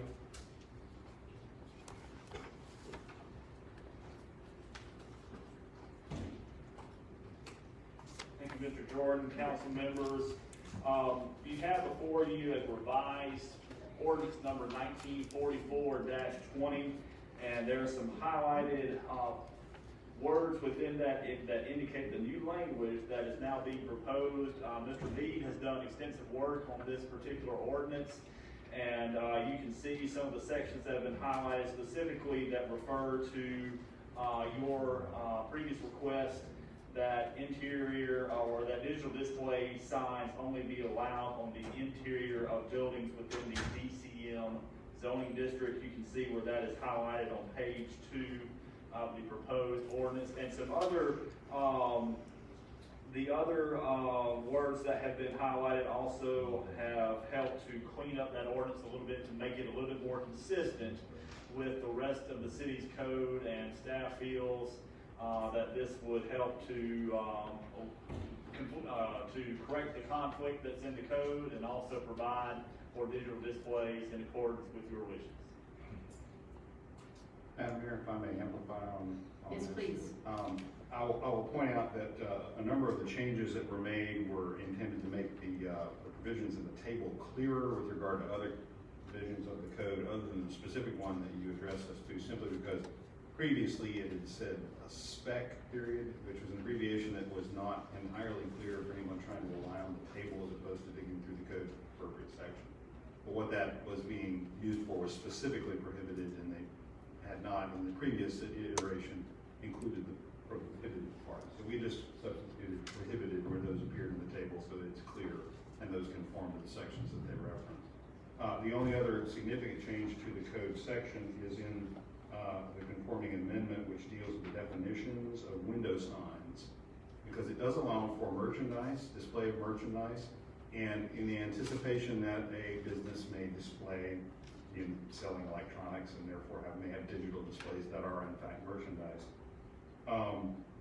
It doesn't affect those if that's in fact what they're in the business selling. On the other hand, they can't put, you know, a 7-foot digital screen that's scrolling advertising. Thank you so much for looking at that so closely. Mr. Turner? And just for clarification, I know we have at least one interested party here downtown on Willing Street. How big a sign can they have? I was just about to say, it looks like, section E deals with a specific size, is that correct? It says a maximum of 15% of the total window area of any single storefront may be used for a sign. Is that correct? And then 25% of total windows, it's maybe covered by a combination of permanent and temporary window signs, is that what, is that referring to the I digital? believe that's signs? responsive to the question, yes. Okay, I just was. Let Tim go ahead. I have read that, and just for clarification, tell us how many feet that is. It depends upon the amount of windows that are found within the business frontage itself. So whatever that square footage is of the window sign area, that's what can be dedicated to signage within the window area. So it will vary from business to business. And do we have any reason to be concerned that there are folks in the area who have been relying on this kind of sign who are gonna now be prohibited? I mean, that's not gonna be a problem, is it? From our standpoint, if there are existing signs that were in confirmation with the ordinance, nothing that we change could alter their entitlement to continue to rely on the prior law. Thank you. Unless and until they change their signage and become subject to the new. On the other hand, I don't think we are actually changing the size of anything. All we're doing is making clear the status of digital display signs as window signs. And that in and of itself, I think, unless it is a digital display sign, shouldn't affect anything else that would otherwise be a window sign. Any other questions? In other words, we just need to speak to planning to make sure we know what we're talking about, because that's not clear as mud. Sorry, it's just, I know it's a percentage, so it's hard to make a definite, you know, you can't just say 3-foot sign. That's why I was having trouble. Yeah. I read, I couldn't come up with it. It was moving on me. Yeah, it is me too, but I mean, I understand it, but at the same time, it just seems to me that the individual business would then have to speak with planning before they purchase a sign to ensure that they're in compliance. That's correct. I make a motion, we approve the ordinance. Second. We have a motion to approve the ordinance by Councilman Jordan, and who would like to take the second? I heard more than one. Councilwoman Johnson? Johnson did. Thank you, ma'am. So I have a motion, and second, did you have a comment? Is it Ms. Holly? Yes, I did. Mr. Milstead, are you still the gentleman that signs off on the business license, business act? I am. Referred to now. I am. Okay. When a, prospective business owner comes into your office for a business license, do you review the sign information with them at the same time to let them know before they, because a lot of people will come here and they should first to find out what all is involved with local government in order for them to run their business in compliance with local laws and regulations. So I guess just to make it a short statement, are they provided a sign application at the same time, and are they explained that, okay, you're only gonna be allowed 25% of your window space for advertising? For those prospective business owners who know what signage it is that they would like placed, yes. The answer will be yes. Many of the businesses do not know that, do not have that information, and would like to apply for a sign at a later period. But nonetheless, yes, that is something that is reviewed with them as part of the application process itself. With the business license? I just wanna make sure that they know this before they go out and sign a lease and do all that. That's And then find out they can't display like they want.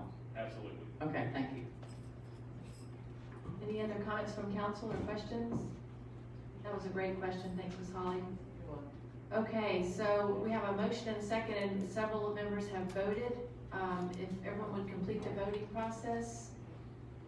We unanimously approved to move that item forward, and thanks again, staff, for your work on this to help everyone understand and make sure it's clear to the public as well.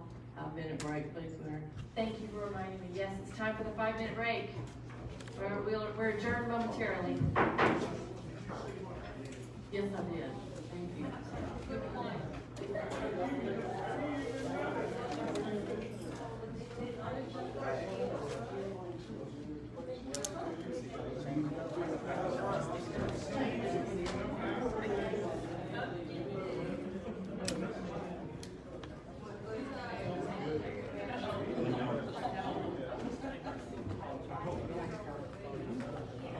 Hey, Shari. Hey, Shari.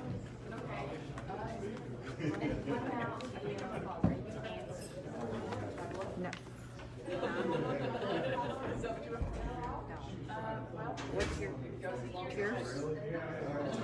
What's your name? Shari Sebastio. Shari Sebastio. You look familiar though.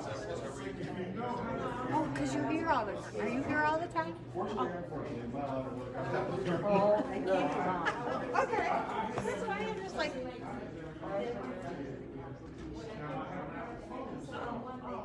Okay.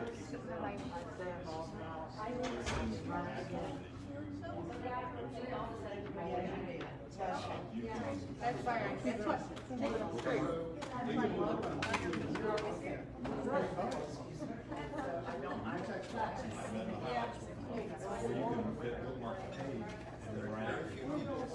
You have bookmarks, and then you can just go right to it, and it comes right there, you've got everything preserved. I do that when I'm reviewing discovery.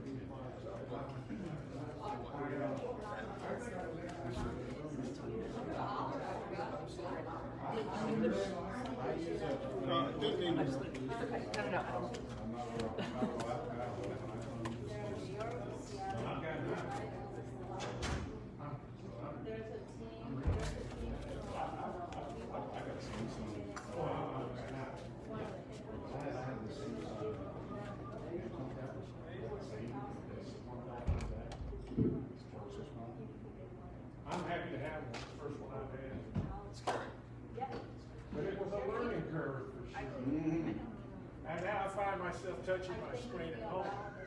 Trying to make things happen.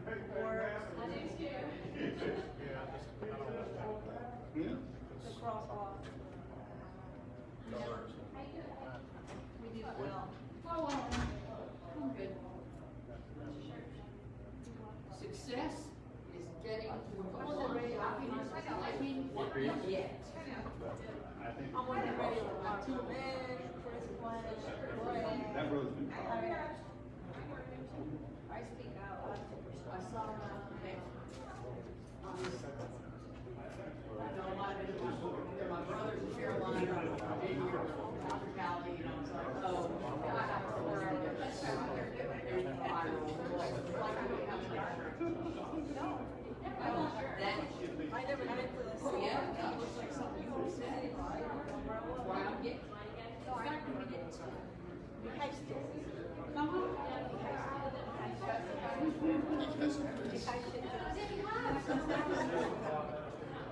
Yes, they did. Yes. Hey Jeff, Chris Conrad. I never met you in city hall. I don't want to touch that corner. This is right across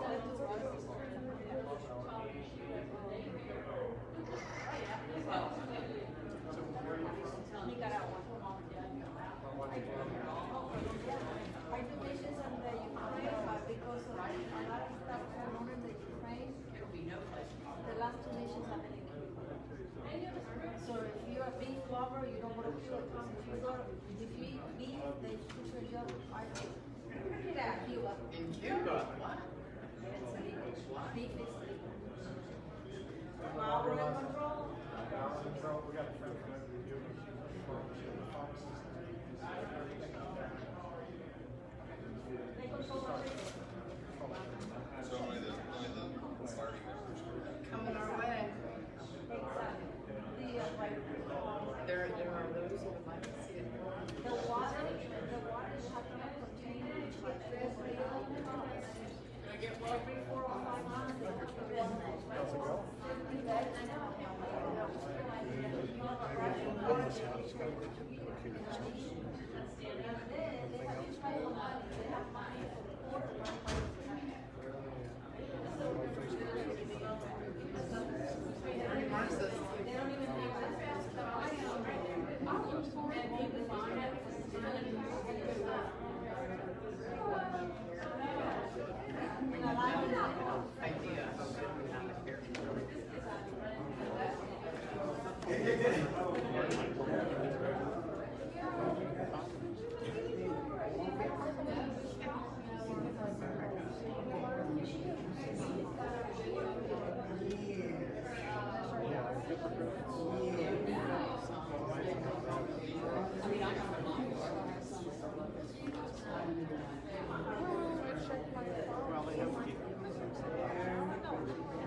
undergrads, and he's still but he takes longer on his and he's from Washington, so he's like, I'm just mad.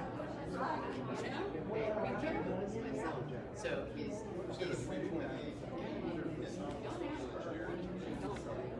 and he's almost done, but you know, as he goes, yeah. And he immigrated, you know what?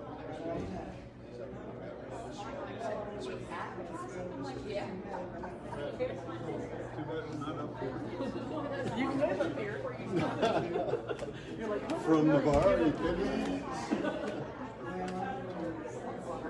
Really?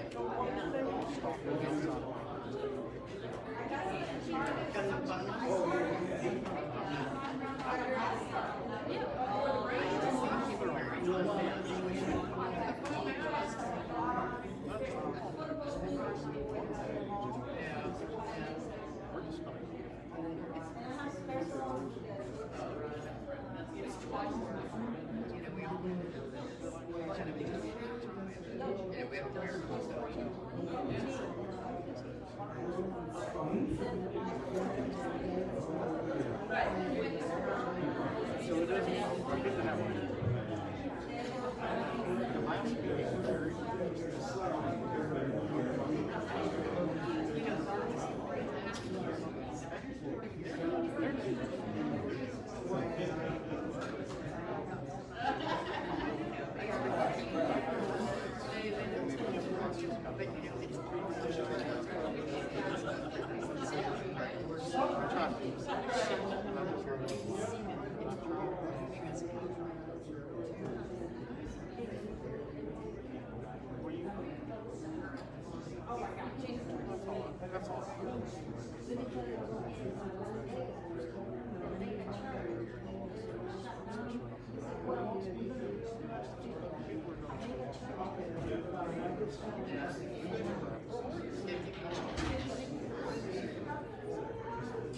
But anyway, the casinos are.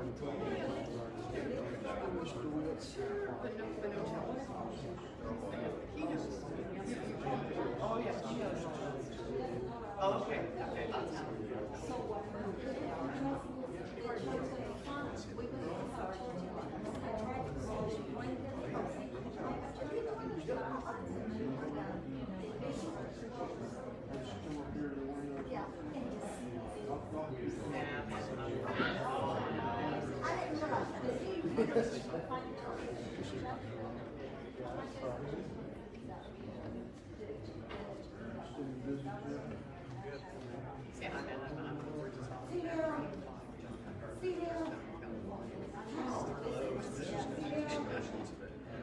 yeah.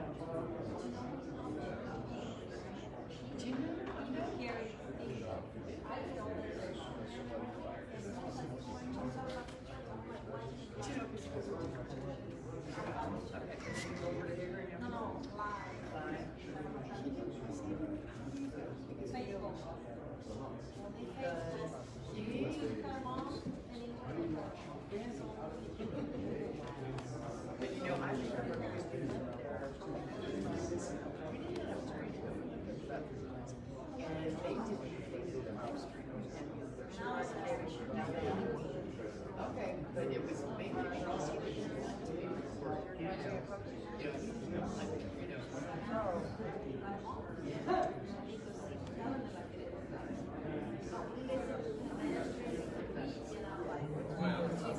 I just like to see it.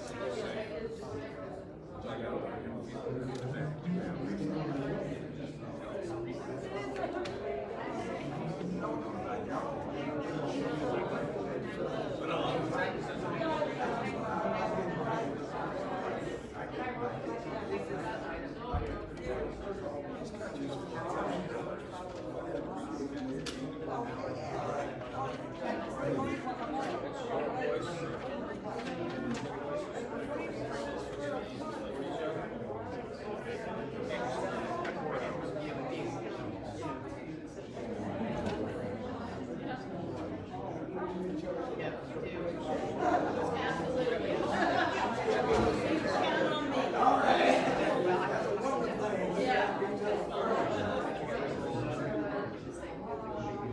Are we ready to get back to business, folks?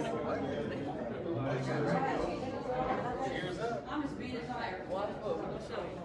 Be good or be bad. Alexis away. My father is wrong with it. Looking for Miss Holly. You all right?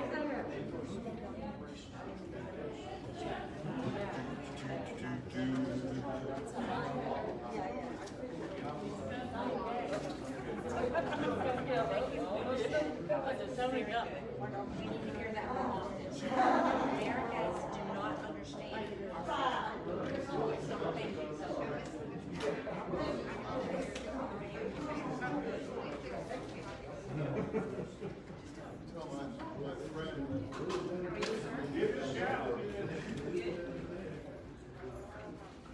We have say.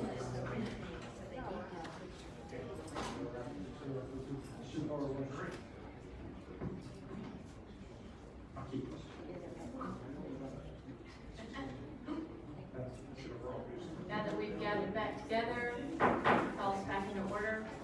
At this place in the agenda, we're at the heading discussion items and administration committee. However, if council, especially Councilman Holly, because it's about to be her turn to speak again, if y'all don't object, there are a couple of things I'd like to suggest. One is that we move item 1608 under the LEAP committee up, because there are a lot of folks here who've been waiting to be heard on that item, and that might be a nice thing to do for the members of the public who've been here waiting patiently. And the other thing I'd like to ask is, our city attorney has something he'd like to announce. We don't really have a city attorney report section in this agenda, but he does have a report, and so he asked if he could make it. So I'd like to let him make his report, and then allow the LEAP committee item to go before the administration committee discussion item unless members object. Thank you, Mr. Mead. Thank you, Madam Mayor, members of council. As we had a discussion in the prior meeting with regard to the staffing question for the city attorney functions, I was going to address that as I said I would in the first meeting after the election. And so we reasonably believe after speaking with Alex and that the hard push on the campaign questions that have obviously engaged his attention elsewhere may be behind us. On the other hand, we are still in the campaign season. And so for that reason, what I'm going to propose to council, and I'd like if you all to be thinking about, and then I will be here again, executive committee, for us to address it directly, it is that I attend one meeting a month and leave it to your discretion as to which you would prefer to have the balance of our particular perspectives to benefit from.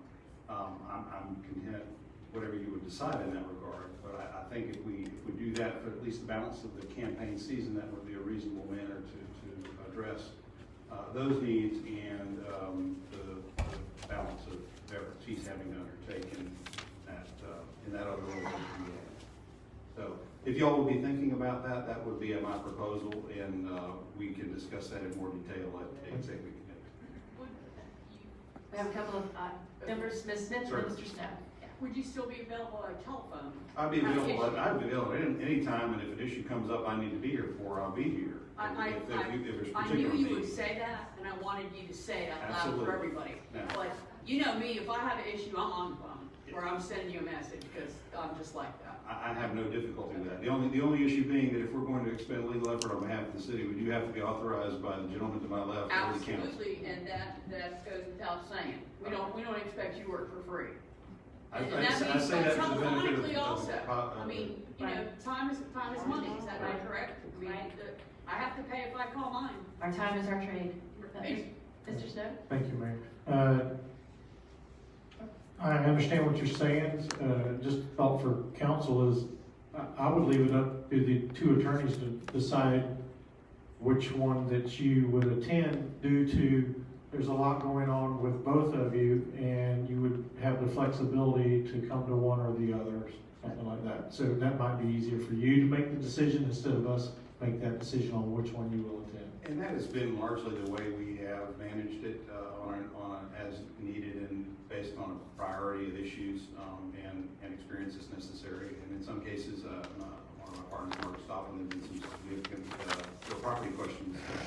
She's the dirt lawyer in the firm, which we often call it. And you know, you asked me about titles. I'm going to look at you like I can litigate them. I have no idea how they're together. That's all I can do. But yeah, we that's basically how we ran things. And I'm simply saying for the duration of the campaign season, I'm committed to be here at least once a month. And I think it would be meaningful for y'all to have some thoughts about, would it be better to have, the balance of perspectives be early in the game, late in the game, mid game, I don't know. I can see different perspectives on that. Ms. Holly? Attorney Means, so that would mean that after November elections, the general elections, that, I guess, have you when we brought that up about you and Attorney Andrade just kind of switching positions and you being our lead attorney and him being your follow-up, so to speak. So has the firm that you work for agreed? You said you would have to speak with them and get their opinion on that question. So has that been taken care of? Well, what we're doing is we're managing the needs, and we're trying to approach it in that mode, because I think that's the way we were doing it on an as-needed basis, as Council Snow has indicated, and I agree with it. That's basically how we were handling it before. I'm just looking at the level of effort that are being directed elsewhere because of Mr. Andrade's role that I think legitimately call for greater attention on the part of me and other members of the firm as necessary. And we're going to manage it that way, and as more closely as needed if it comes to it. Okay. Could I just ask for a yes or no answer on this one? I don't, well, we haven't been given a request that council wants that. I understand your concerns, and I certainly understand them. But we would like to be able to manage the staffing as we go forward in ways that make sense and meet the city's needs as efficiently as we can. Yes, sir. So I'm still gonna ask for the yes or no. I mean, has your firm We've agreed talked- that you can do that? Yes, we talked about doing exactly what I proposed. This is not me speaking, this is what our firm has come to a determination. Your firm has determined that you can't just switch leads like that after the general election. We didn't really look at it as lead or not. We look at it as bringing the lawyer to the table that is needed for the issue. That's why you hire a firm. That way you get the talent that you need on the questions that you have. In terms of regular attendance, which is, I think, more of what you're addressing yourself to, that's what we're trying to address because of the situation that the campaign season creates for somebody who has another political office. Right, well, we understand that as city council because during the interview process, you kind of partnered with or whatever, another law firm for specialty attorneys that deal specifically with certain issues. Yes. So, I for one, and I guess it's just always worked this way for city council, is that we've always had the same attorney sitting in that seat whenever we have a meeting. And that way that you're here, you understand the language, you can listen to the thing, but as far as seeing the expressions and being involved in the interaction of the things, I mean, I'll stop talking about this and we can talk about it next month again, but I would still like to see the same attorney sitting over there every time we meet, except in case somebody has an emergency. I understand. I understand your desire. I do. I don't think that's the way we came into the understanding of how we were going to staff it generally. And with the understanding we will put whoever needs to be here to serve the city in the way the city wants to be served. That's what we do. What I will say is if your concerns about continuity, and I'll just give you a little insight into our firm culture, we have lunch together every Thursday. So we are very tight knit and we communicate very closely between partners, associates. It just doesn't matter. We are a true firm. We're not, eat what you kill and never see each other than sharing overhead. That's not our model. That's not what we do. And so I think you can expect the type of continuity you want is being accomplished. You may not see it all the time, but it is being accomplished. I'm in Alex's office every day just about following up on anything that's going on with City of Milton that may need attention. Well, I know what my opinion is about all this and I'll just leave it alone for now. But we can talk about it more next month. Exactly. Or at the executive committee, which is when I proposed we would like to receive your input on your individual thoughts after you have a chance to consider everything we've talked about. Okay, Mr. Snow? I understand Councilwoman Holly's concern, but I don't think Randy, have we dropped off in service as far as our legal representative? I mean, even prior attorneys never made every meeting. I mean, sometimes it just happens. Life is. Not from my perspective. And I have not seen a drop in service either. So, that's the bottom line. What comes out of this? Are we getting what we put the contract in for? So if there's no deficiencies there, I see we just keep going with it. Thank you. Are there other members who'd like to speak on this now, or do you want to just think about what Mr. Mead has said and prepare to give your thoughts at executive? Mr. Powell? I'm comfortable giving my thoughts on executive. Okay. If anyone wants to speak now, you can, or we can just wait. All right, thank you for that report, Mr. Mead. Okay, so the next item that we will address is the lead committee item 1608. Councilwoman Johnson. Thank you, Madam Mayor. I'd like to start out by Can you speak saying- in the? Oh yeah, thank you, As Heather. always. Thank you, Madam Mayor. I'd like to start out by saying life is a process. Learning is a process. And progress is a process. We have today some members of our committee that came to us some time ago, and that was pretty much a foundational view. Now we have moving from what it might appear to be a division to embracing. I want to certainly thank our students and our parents and our leaders for listening and understanding. And in doing so, I would like now to have some further discussion on what the process has been and what the outcome is to embrace Milton and reject racism. And I would like to ask Mrs. Gonzalez if she would come up first, if that's okay. Mrs. Merck is here, and we have these girls here today that, once again, I think I've spoken to you about them before. That's excellent leaders and future youth council members. So would you please give your presentation? If I could, Mayor, I'd like to make a few comments before she begins. I have met with the parties of interest on this subject on numerous occasions since council directed me to do so. We have discussed a variety of challenges, and I think as a result of those conversations, what they'll present to you is an opportunity. And I believe it's an opportunity in an appropriate time to send what I consider to be an appropriate message. We have a concept, and it's a concept that we'd like to present, or they would like to present to the council for its consideration.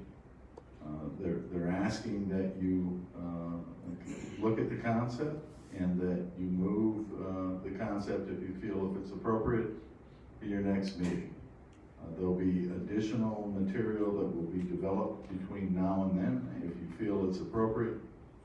Again, I think we have made great strides, and this group now refers to it as Milton United. And having said that, I'll defer to Ms. Gonzalez. If Stephen could pull up the presentation. Although, good afternoon, y'all.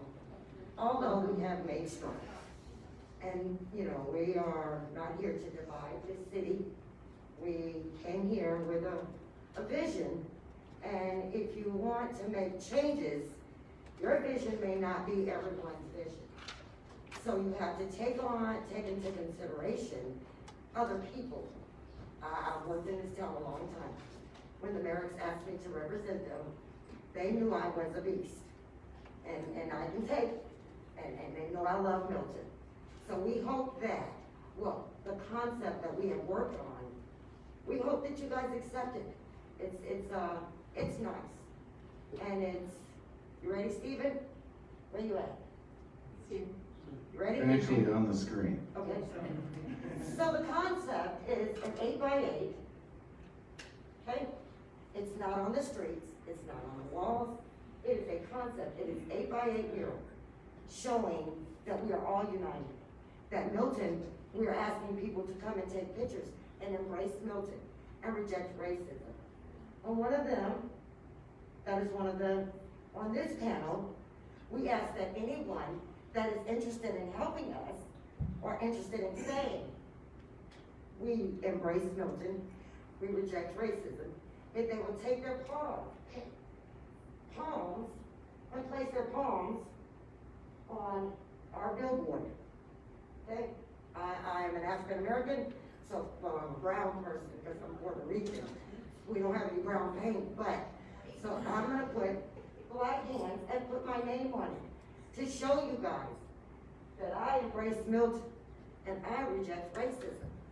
And I'm gonna ask our mayor to put her white poem up and embrace Milton and reject racism. It's sponsored by Milton United. This is also another one of the panels. It shows a black end and a white end, because we're all in this together, whether we admit it or not. The struggles that we've come through, we didn't see this coming years ago, but we're here, and so we have to find a way to bridge the gap of the racism that exists in Milton. We'd also like to put the city's logo on there, and we'd ask the city to partner with us and help us, because we love Milton. Okay, the next one. The next one is their slogan, their logo. That's these people, Milton United. That is their idea. I'm just the lawyer that, play lawyer, that just, you know, so, that speaks for them, you know? And I know I'm brash and harsh sometimes, but I do mean well. So that is their slogan, that is their logo. They have patented that, and that is them. Okay, and the next one is a poem by Maya Angelou.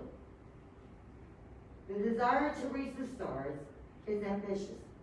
The desire to reach the heart is wise and possible. You guys gotta soften your hearts. I gotta soften mine. We're really all in this together. We're asking the city to please accept this concept. Thank you. Do you have more you want to present? Huh? Do you have more you want to present before I? Well, I'm waiting on questions now, because I got a list I'm going to answer. We have several questions. Do you Wait, want to start, Mr. Mr. Jorgensen, Well, and then Mr. Snow and Ms. Hathaway? Just a couple of comments. What you see before you is the cube. The cube has been in our warehouse for 2 years. Yes. It's on loan to us from Arcadia Mill. Yes. And so that cube, the city possesses, it can be used for this purpose. We have consent. So that's the concept. Use the cube, the 4 sides, those are the messages, those 4, okay? And once the cube has, we're gonna ask the city that we can place it there for 8 months. And once our 8 months is over, we don't want it just for us, because that's not really fair. So we wanna try to implement a contest that brings more awareness to the city. If you know, in 8 months, if you decide you have something that will enhance this city and you wanna submit your drawings, we'd love that, if that's okay with the city. But we're asking for 8 months. Okay. Mr. Snow is waiting to be recognized. Do you have something to add to that? Well, I do. I have indicated that the term of the use of the cube would be a council consideration, a council decision.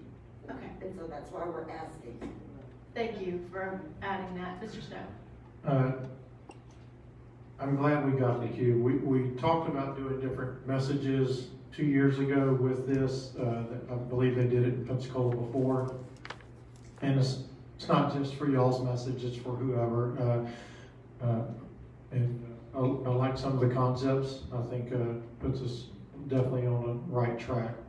This is for kids. I mean, we had all kind of different ideas long before this all came up. So I'm for definitely that type of concept. And then I'm not sure about 8 months, nothing with you, but maybe 6 months so we can have 2 different messages or something. And council could figure that out.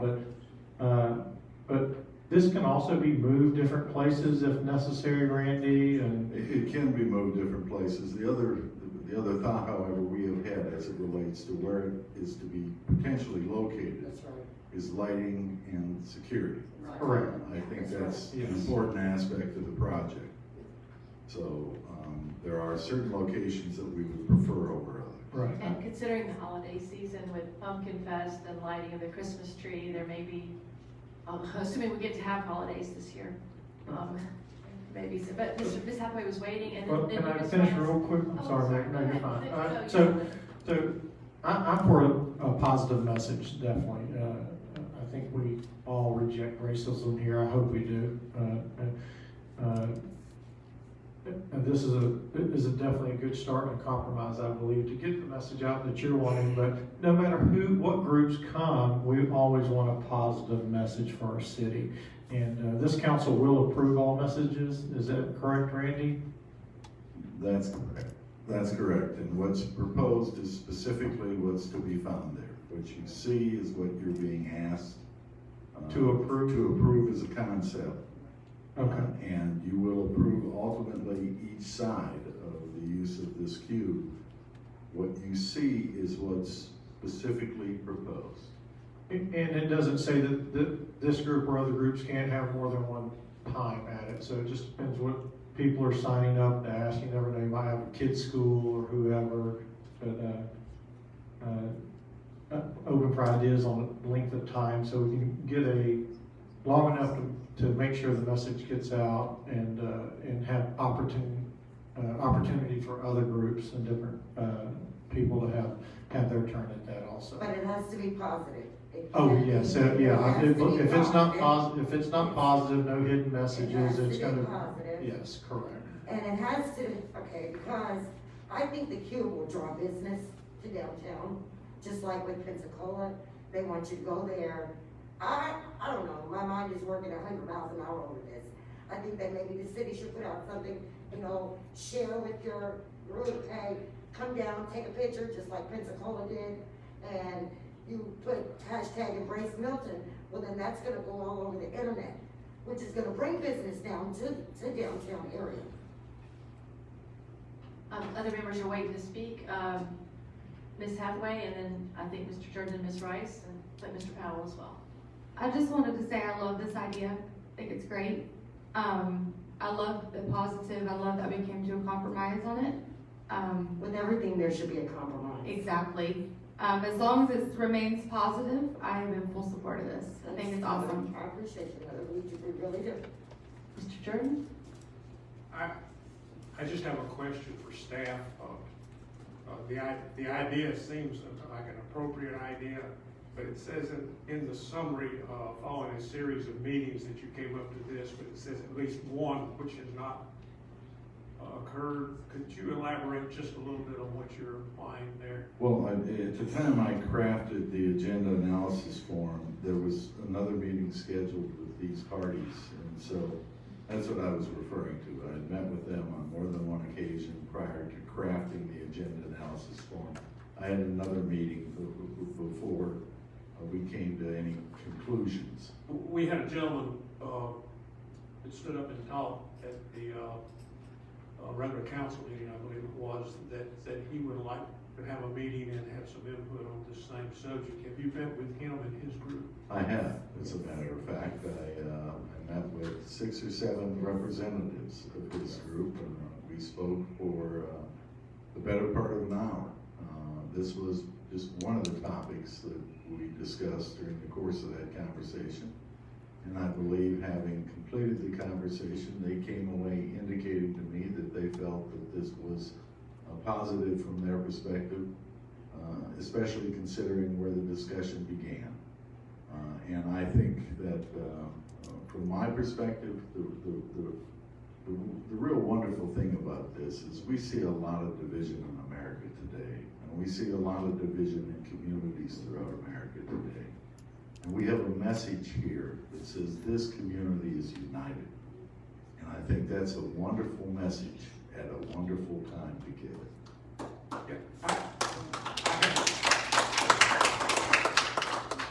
I am pleased with the concept that you have brought forward. I just wanted to be sure that everyone that wanted to be heard on this issue has been heard on this issue. I'm not sure that the 8-month time period is, it seems a little lengthy. Well, I knew to ask for more. Other than that, I have no. Well, I knew to ask for more because I knew y'all would bring it down. She's a negotiator. Yes, ma'am. Ms. Rice is waiting to be heard, so if there's no further, yeah, if you can be patient just a little bit longer, Ms. Rice, and then Mr. Powell. Okay. So I just had a couple things for clarification. So when it's time to replace these panels, those people would come to the council, correct? That Yes. is not well, so they will come to the council and get it approved, just like we had to. Just like we had to. Okay, I just wanted to make sure that. Well, we haven't gotten it approved yet. I'm asking for y'all's approval. Right. But, you know, it's not like, anybody can, and I'm gonna ask you guys to make sure you do security on it, because whether we admit it or not, there are still people that just don't agree with our message. So, you know. And then, secondary, I'm of course concerned about funding, and I would like to see this funded by fundraisers and not taxpayer dollars. And that's gonna be for anyone that comes forward to create a panel. Sure, and I'm also asking that those business owners that are in downtown make a donation to the Cube. That would also help also, because it's gonna bring business downtown. You'll bring foot traffic It in, will. it's in their own best It interest. really will. How would that be managed as far, they would just make a contribution to, this group? And, when the group, I also have a concern about the group's logo being there. Are we going to allow people to advertise on this? Because this is actually advertising of the group. I mean, right now, it's the concept we're looking for direction on. I appreciate the questions. We'll be happy to delve into those questions and provide you with more information at your next meeting. As far as the group logo, I think it might be more appropriate to put their logo on the bottom corner of each of their panels. And does that also include the City of Milton's logo? Because if you're gonna put up a logo for anyone, you have to give everybody the. I'm okay with you taking the City of Milton's logo off. But the City of Milton. So it sounds like there needs to be a little bit more discussion of those questions with city staff. Have you identified? Can I tell you, I'm sorry. Hold on a minute. Have you identified all your questions, Ms. Rice? Because there are a couple other members who want to speak. Yes, thank you. Okay. Okay, one of the reasons we wanted the logo on there is because that's gonna come down. But we'd like to know that these people are Milton United was also, I don't know how to say it. If you put your hands on the logo, we're gonna keep that. That is ours, it's gonna come down. So we'd like to have a visual of the people that supported us. And that is why we put Milton United on here. Madeline? Yes. I'm not against the logo, because it could be a school, as long as it's nothing that's, so we could have the, Kings Middle School, forgot their logo. I mean, they could put Kings Middle School and have a logo, as long as everything's appropriate and we agree with it. So I'm not against I don't see anything wrong with that personal logo at all. I think it's actually brilliant. So, that's kind of just a thought of that. Mr. Powell and then Mr. Johnson have been waiting. Mr. Powell. Yeah, absolutely. I think, we talked about the concept of using the Cube to display artwork to promote positive message within our community, like we said 2 years ago. I think this is a great proof of concept, something that we can put together that promotes positivity, promotes traffic as far as our businesses are concerned. So, and it suits all the things that we wanted it to do, but I think that having this message on there as the first message is something that I would really love to see. I think this message that we've come together with and has been presented tonight is a message of unity, obviously, but also a message that says that we reject racism in all forms against any person, and that we just want to put out there that we are united as a community. At the end of the day, we don't have to all agree, but we all do have to live together. That's right. And we all belong with this community, and we have to find a way forward, no matter what our viewpoints are. And I think that this promotes that, and it also gets the message across that your intention was in the first place, which is that as a community, we don't want racism in our community. We don't want to be viewed as someone who accepts injustices being done. And I think that this accomplishes all those things while at the same time taking other people's feedback into the equation and some of the things that have been said multiple times here before us. So I'm in support of the concept. Again, I do think the things that have been raised as far as times, how long we're going to do it, the rules going forward for everyone need to apply to everybody. I think those are all things we can discuss.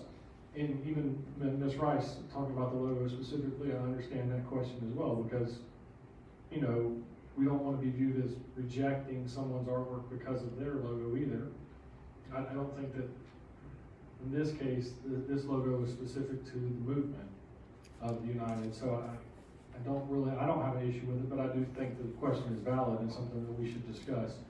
But as far as the concept, I'm 100% in support of the concept. I know there's some issues and details that need to be ironed out as far as how we're gonna present it so that we can be fair to everyone going forward. But, again, I'm 100% behind the concept. Thank you. Ms. Johnson and then Ms. Holly.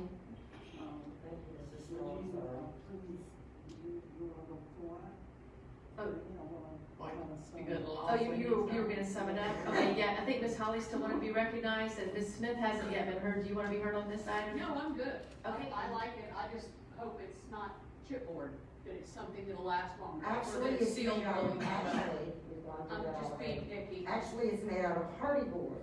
Okay. Good stuff. Yes, ma'am, Ms. Holly. It's hardy board, is that? I'm getting old. She asking me, he just told me, I don't know, ask. It's Is that like marine plywood or something? It's concrete, it's a concrete plywood, basically. Right. Okay, It's a concrete like that would be used for putting tile I got you, okay, now I know what it It's is. been on houses now, too. Wind and Okay. She started out with. Alright, paper. I like the idea of, if this is gonna occur like this, that every, I guess you'd call it ethnic group or whatever, have the opportunity to put theirs on if approved by city council, and not just restrict it to one group for Sure. continual usage, okay? Yes. And then the other question I had is, back 2 years ago when we discussed this, $2,800 is ringing in my head. Was that what Arcadia Mills was gonna charge us if we used the thing, Randy, or what? I don't recall that specifically. I do know that we have been in communication with the mill, and thus the University of West Florida. We have asked them about this concept and the use of the cube for that purpose, and they would fully support it without any cost. Without charging us. That's Okay. correct. No charge. And Without so, any cost. and even the 8x8, pieces that go in there is gonna be at no charge to the city. And you're gonna have fundraisers to do that, okay? I just had a quick comment, I'm not trying to jump, I know Ms. Rice is waiting patiently. But I believe the $2,800, if I remember correctly, was because we were gonna pay for the actual artwork, the paint and the supplies. Is that what it was? That's Okay. what it was. Just I knew it was. throw that in there. Okay, I just remember there was a money number, Always a money number.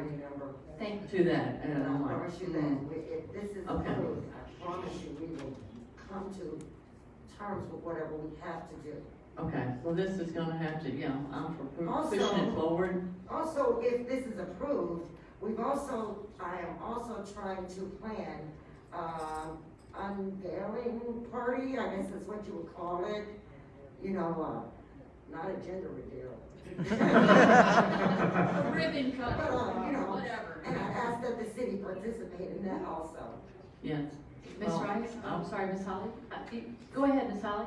I couldn't tell if y'all were completed with your comments.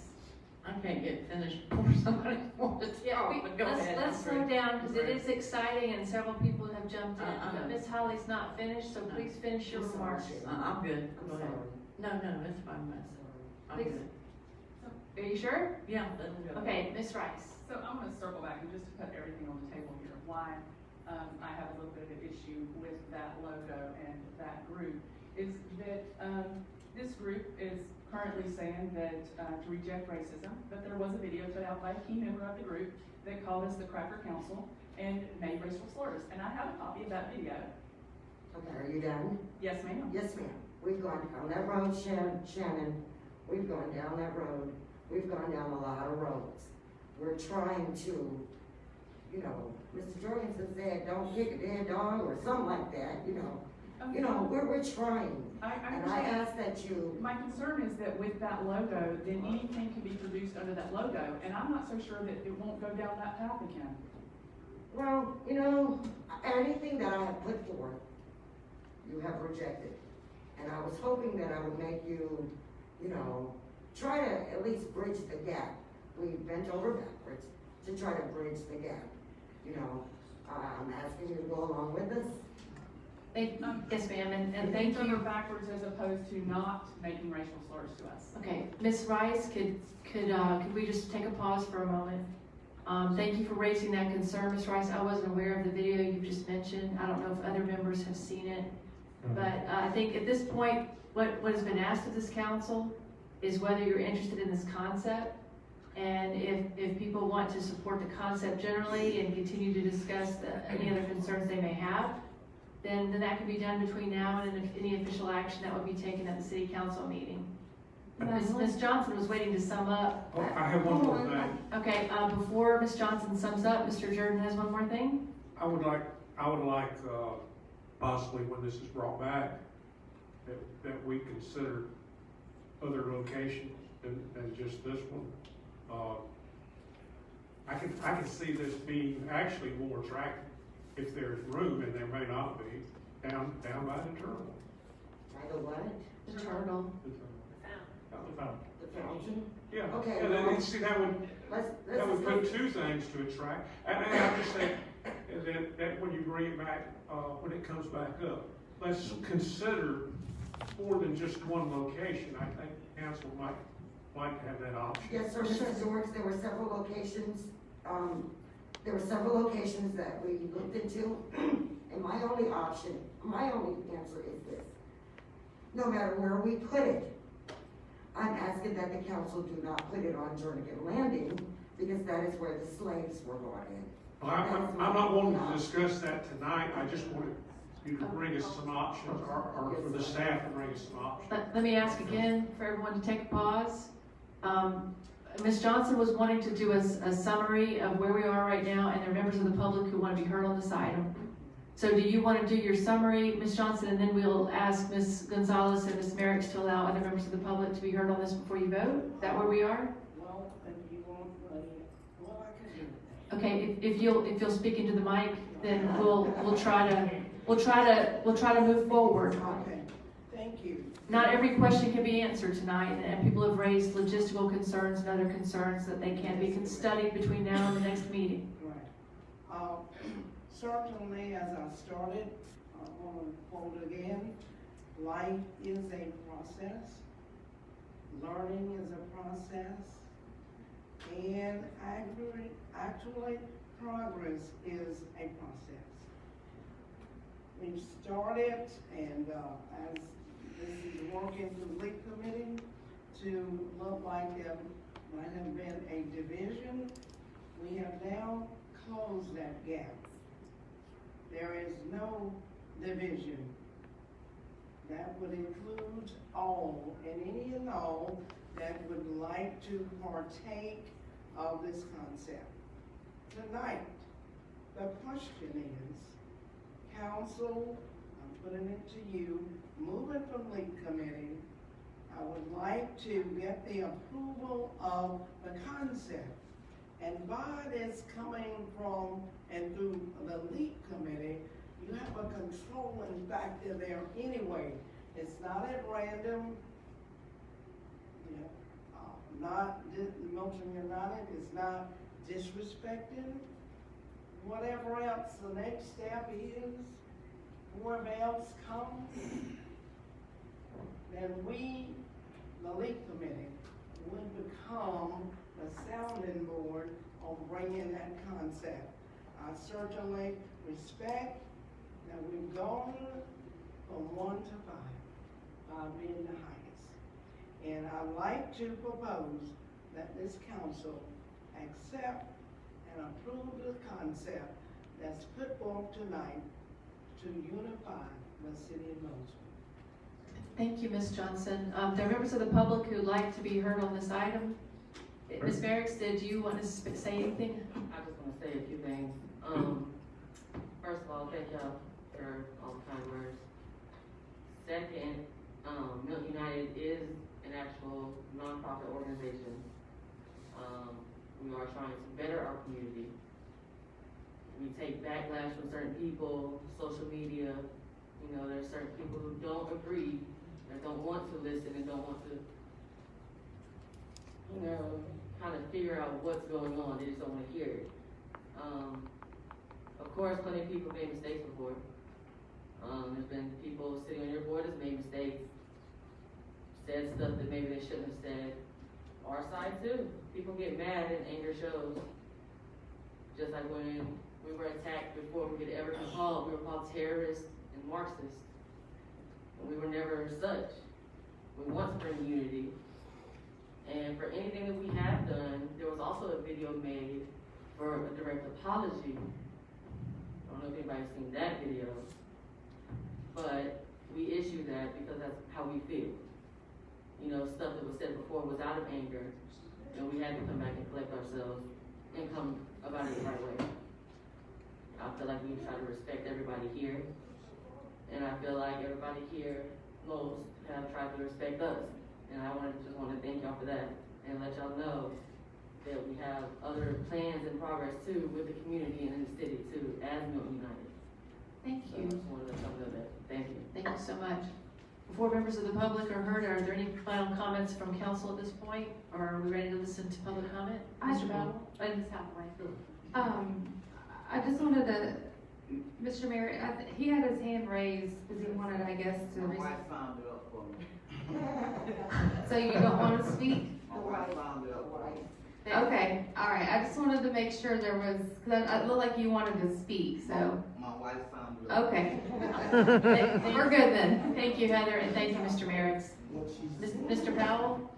Before public, any more comment, I'd like to make a motion to accept the concept. Second. I already have a motion on. Yes, you had a motion, didn't know if you seconded it, yeah. I didn't hear you put it on the motion, I'm Yeah. sorry. I'll second your motion then. Yeah. Well, I do have one comment, and I understand some of the concerns raised tonight. But I'll just tell you what, I'll just put it to you the way that I was raised by my father, and that is, two wrongs don't make a right.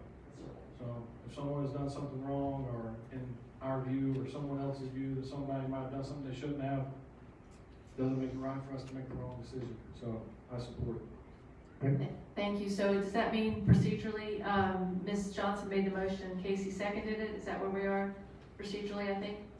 And Mr. Snow wants to make a comment. I agree with what you said, Casey. There's always emotion, especially in here and on a lot of different subjects, and we all do make mistakes.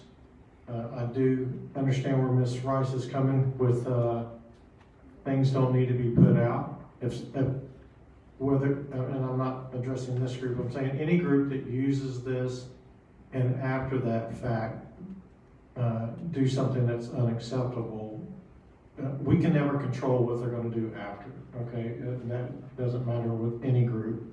But it won't be tolerated or come back to our city is how I would see it. I don't know how we can police what people do after the fact, but we can have guidelines, and you know, we can start fresh. You know, the world's really hard now. We need to learn to forgive. Not always the easiest thing to do, but we need to forgive, move forward. Actions show a lot more than words, and we can start fresh now, hopefully, and hopefully future groups will follow certain protocol that's proper for the city and representing our community for what we truly stand for. And I know some people are not going to always agree with different things. Yeah, I'll recognize you after Mr. Snow finishes. So, and that's okay, you know. Not everybody's going to agree with everything. So let it go and keep moving. Thank you. Yes, sir. You read my mind, Ms. Holly. I knew you had started to make some more comments, and are you ready to complete your comments? Yes, I am. Thank you. Yes, ma'am. Had time to get my thoughts together.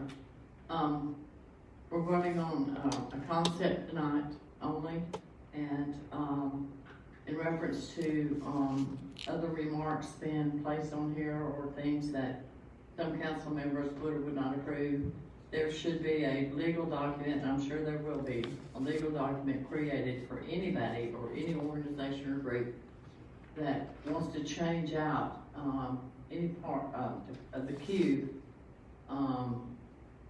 That I think that document needs to be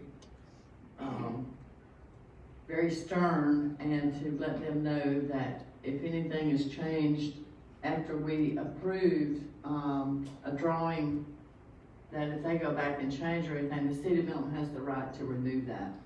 So, I think that might be what some people are concerned about. So if that's just putting a legal document where, on the LLC, if they've already formed a nonprofit, just have the, president or whomever, the board members sign it, and, we'll just go from there. The city attorney and I have already discussed the matter, and we're in a process of developing such an instrument. Thank you, ma'am, good point. Any other points from council before you hear from the public? We have a motion and a second, so the item's pending for decision. I've got several forms in front of me. The first one was from Patricia Briggs. Welcome, ma'am. Hi. Good evening, Mayor Good evening. and City Council. I'm the owner, Patty Briggs, 6426 Barnes Street. I'm the owner of Live Music Productions. And we're contracted with the city to provide sound and lighting services.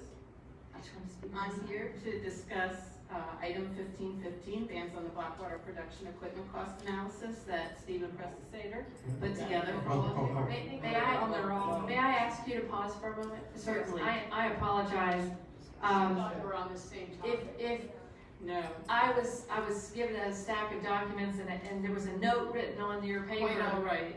That made me think, I was the next item, I thought it was up. Yes, ma'am. Odyssey. The note on your paper made me think you wanted to speak to this item as well. So if you're only here to talk about, 1515. then let's just wait if you don't mind, and I Not at all. apologize. Thank you. Thank you. It was a good dry run. You sounded great, so you're well prepared to come up. So, I don't know, this form doesn't say for sure, but, John Cordine, are you here to speak to this? Would you like, okay, great. So if you can speak to this item, and if there are other things you want to speak to, you're welcome to come back up here when those other items get called. But you're welcome to have the floor. Thank you. I'm John Cordine. I live at 5580 Polaris Drive. Hello, neighbors. Hi, neighbor. I wanted to address a couple of little issues. I've been coming to the meetings now for, 6 or 8 months, and keeping my mouth shut. I wanted to see what's going on. It's a new community to me. I've been living here for a year now, and one of the issues that I've noticed here is there's a lot of infighting going on up here, and it gets to looking, it's embarrassing. And I'd rather you people were a little more respectful of each other. The world is watching. You're on the internet, and keep that in mind. Kids watch this. Parents watch this. Voters watch this. And if you're yelling and screaming at each other, it doesn't look good. Yes, sir. The next issue that I want to discuss is the issue that's before us tonight. Originally, I was concerned because it was going to be a painting on the street. I ride a motorcycle. Paintings on streets are dangerous to motorcycles. Yes, sir. This is not a danger to me. I think this is a great concept, and I approve it. I think it would be wonderful to move forward with this. And that's what I want to say. I do have one question now. I only saw 3 envelopes. There's 4 sides to this. Do y'all have? Yeah, we got, Is there? submit one more side. That's right there. There's 4. There is 4 on there. There's 1, 2, 3, 4. Okay. I'm done. I'm happy with this. And as I said before, when you get ready to put this together, you need help, I'm there for you. All right. Thank you, sir. Appreciate your comments. I believe the next person on the list is also here to speak specifically to this item. Ms. Cossey, C-O-S-S-E-Y? Oh, yes, ma'am. Welcome. I mean, Is she ready to speak to this item, Mary? Sure. Okay, well, I apologize for being late, because apparently I'm very confused about what people are here to speak on, but the sheet says Black Lives Matter. Well, like the gentleman just said, I came here because I disagree in the painting in the streets. Okay. This looks kind of cool, but I know Milton is very tiny, so I'm looking, where are you gonna put this big cube? So, I am from Milton, I live by the water. I'm from Miami, bienvenido a Miami. Anybody want to come to Miami? Welcome to Milton. It's beautiful here. But about the racial thing, I know you guys are concerned about that, but that's dead. I mean, the way I see it is this. As a Latina that I am, and I've been in America for 48 years, if there were racial in America, black people will not be marrying white, and white will not be marrying black. And President Obama would not have been put in office by white people and Latinas like me for 2 terms. So if we stop talking about racial, it will die. A lot of the Hollywood people say the same thing. Stop talking about it. You know, it's beautiful, I like it. I know you're trying to unite. This is the United States of America. We should be united instead of divided. That's why I came to America. Because where I'm from is communist.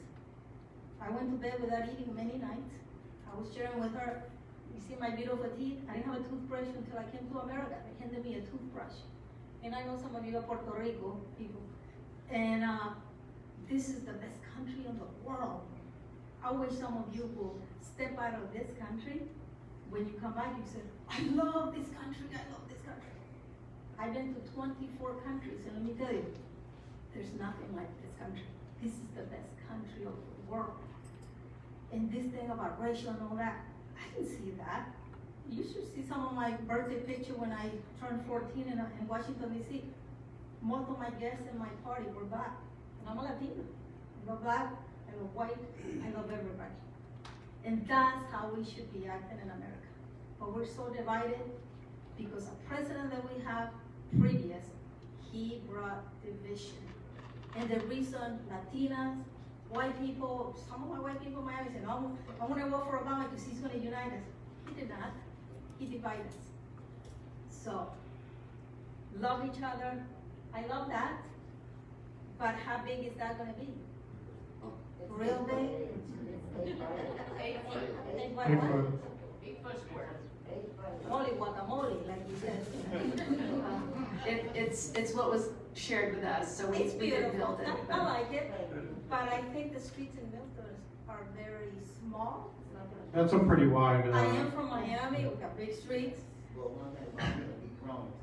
Yeah, but we want to keep Milton like the old-fashioned Milton too, so like the roads, we don't want to change it. So I love it the way it is. But hey, if they approve it, I'll support you. Thank you. Thank you. Thank you for sharing your thoughts. I appreciate it.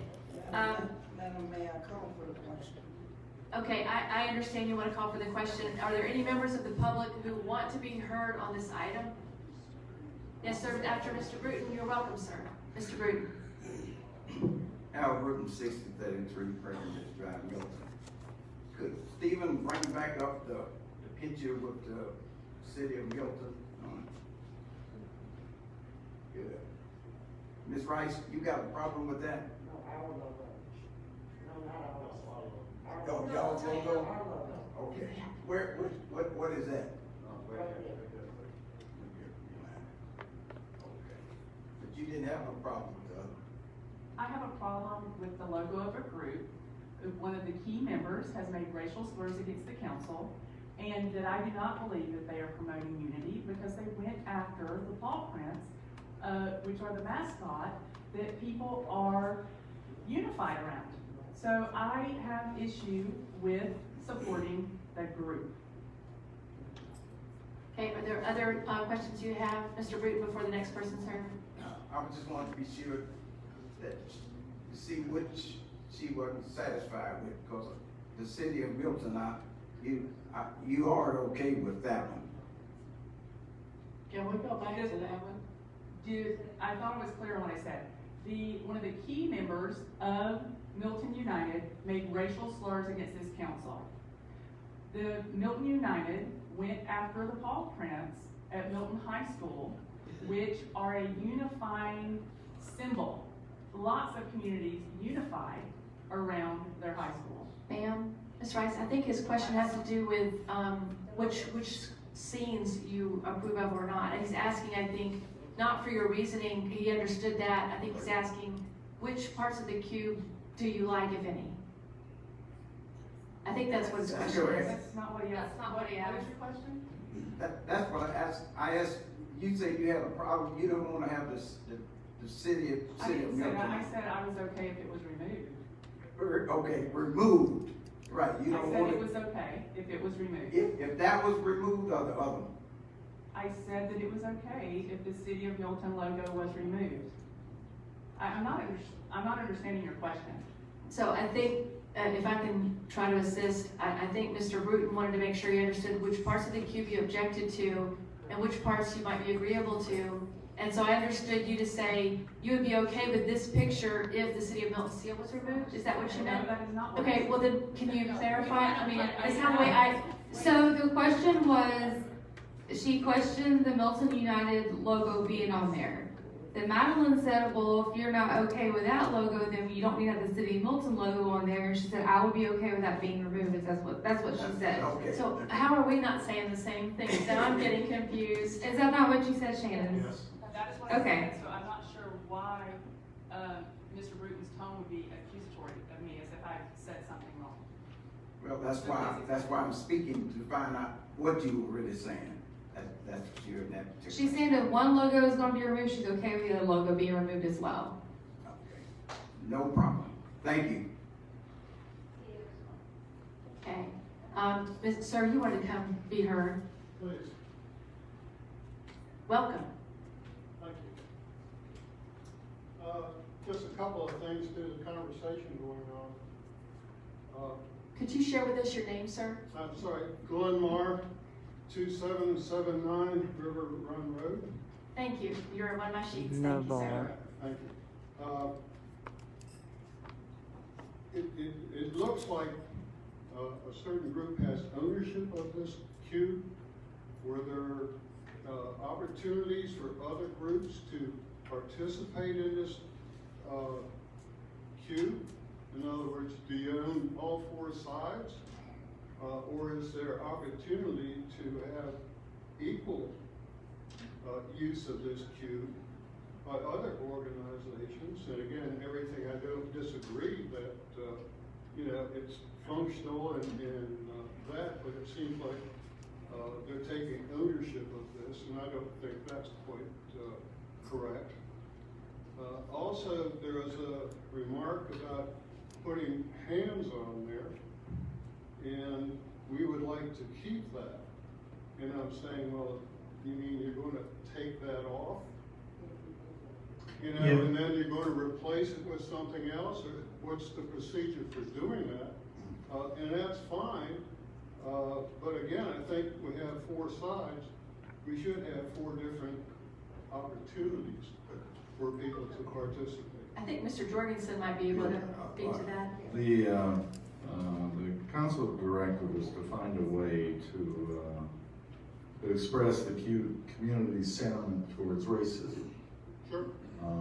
This was the vehicle that was determined to be potentially a way of doing just that. Ownership of the cube actually doesn't belong to the city of Milton. It ultimately rests with the University of West Florida, who have approved its usage for this purpose. If the city puts together a program to allow others to potentially express themselves on whatever subject they determine they would like to, and come forward to the council and say, this is how we would like to use the cube, that decision, like this decision, rests with this council. That's not what I said. Okay, I'm sorry. Okay, the theme, and the theme is fine, racism, but you're taking it from one perspective. And, I don't have a problem expressing my view on being against racist and everything else like that. I mean, it's just, where's my opportunity to express my views on racism, other than just having one party, you know, having control of the cube, and then we're at the mercy of a school, evidently, that whatever timeline you determine, they can take it back. And that is something that they've always had the ability to do, and we've possessed it and not used it at this point for a period of 2 years. Then as it relates to your making your expressions on this subject matter and providing them to council for their consideration, once it's potentially used for that purpose, I think that opportunity could avail itself. But that's a council decision. And it sounds like you have some logistical questions too that should be borne in mind by the council as they think about what to do. And I hear your concerns, and please tell me where I'm wrong.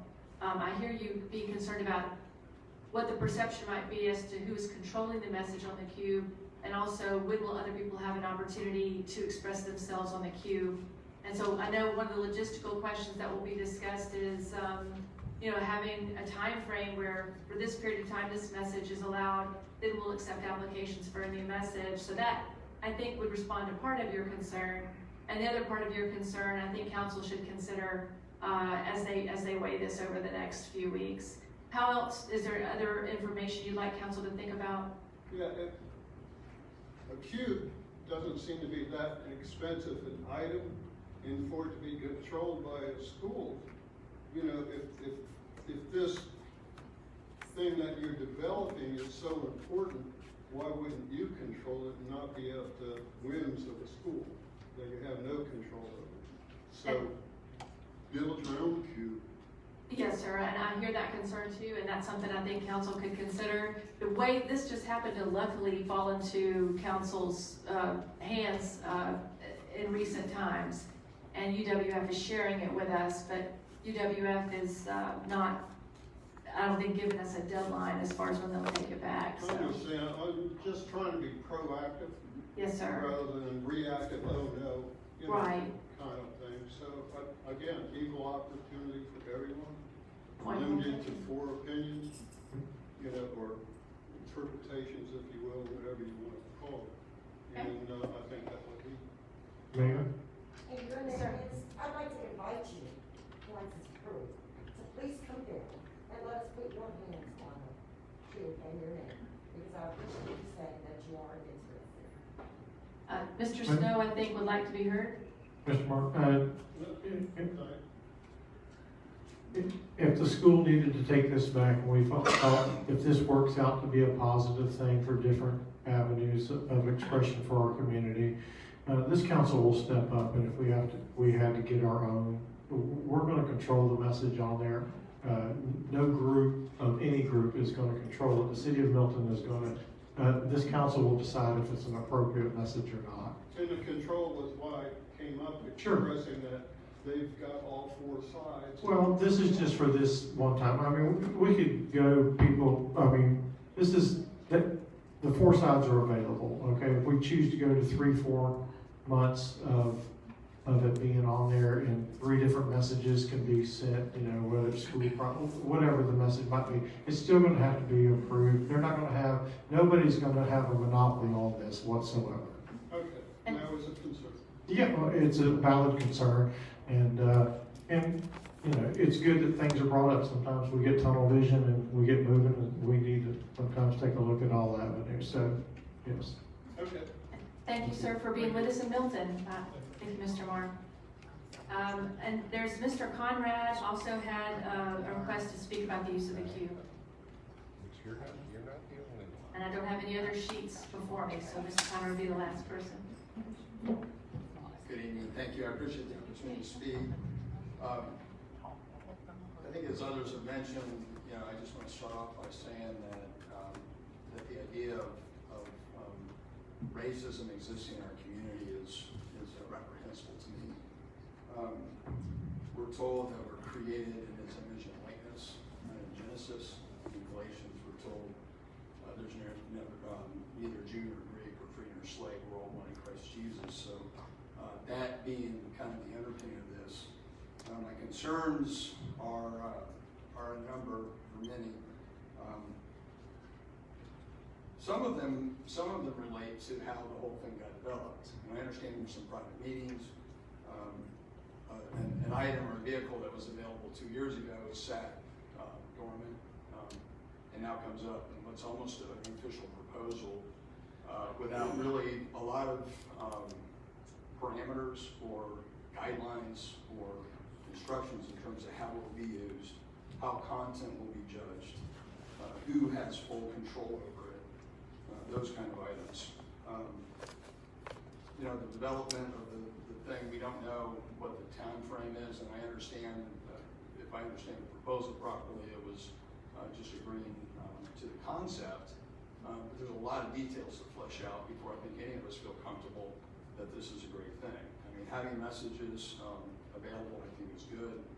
You know, we have a pretty significant right to free speech, and that I think that applies to all of us. However, I do have those concerns that until we understand what the guidelines are, I mean, today it's this message that appears to be almost already agreed to, that these items are agreed to, without having other organizations an opportunity for its inaugural use. So I have concerns about that. I think 8 months is wildly excessive. I believe that understanding firmly how the content is controlled, some comments made that if UWF doesn't like the message next time, they'll pull the queue. Those are concerns to me. And until we really understand the guidelines for how we control content and how this council does that, I think it would be very premature to consider it in all those details. I have concerns that the logo, as Mrs. Rice has mentioned, because we don't know, is Milton United an idea, or is it an organization? We don't know what that organization believes. A lot of organizations could come and make a statement that may sound okay, but yet does not, has baggage or has other undertones to it. So I have an issue with that. I'm curious, and I'll just ask out loud, would we accept messages saying "In God We Trust," which is our motto, our country, our state, our city?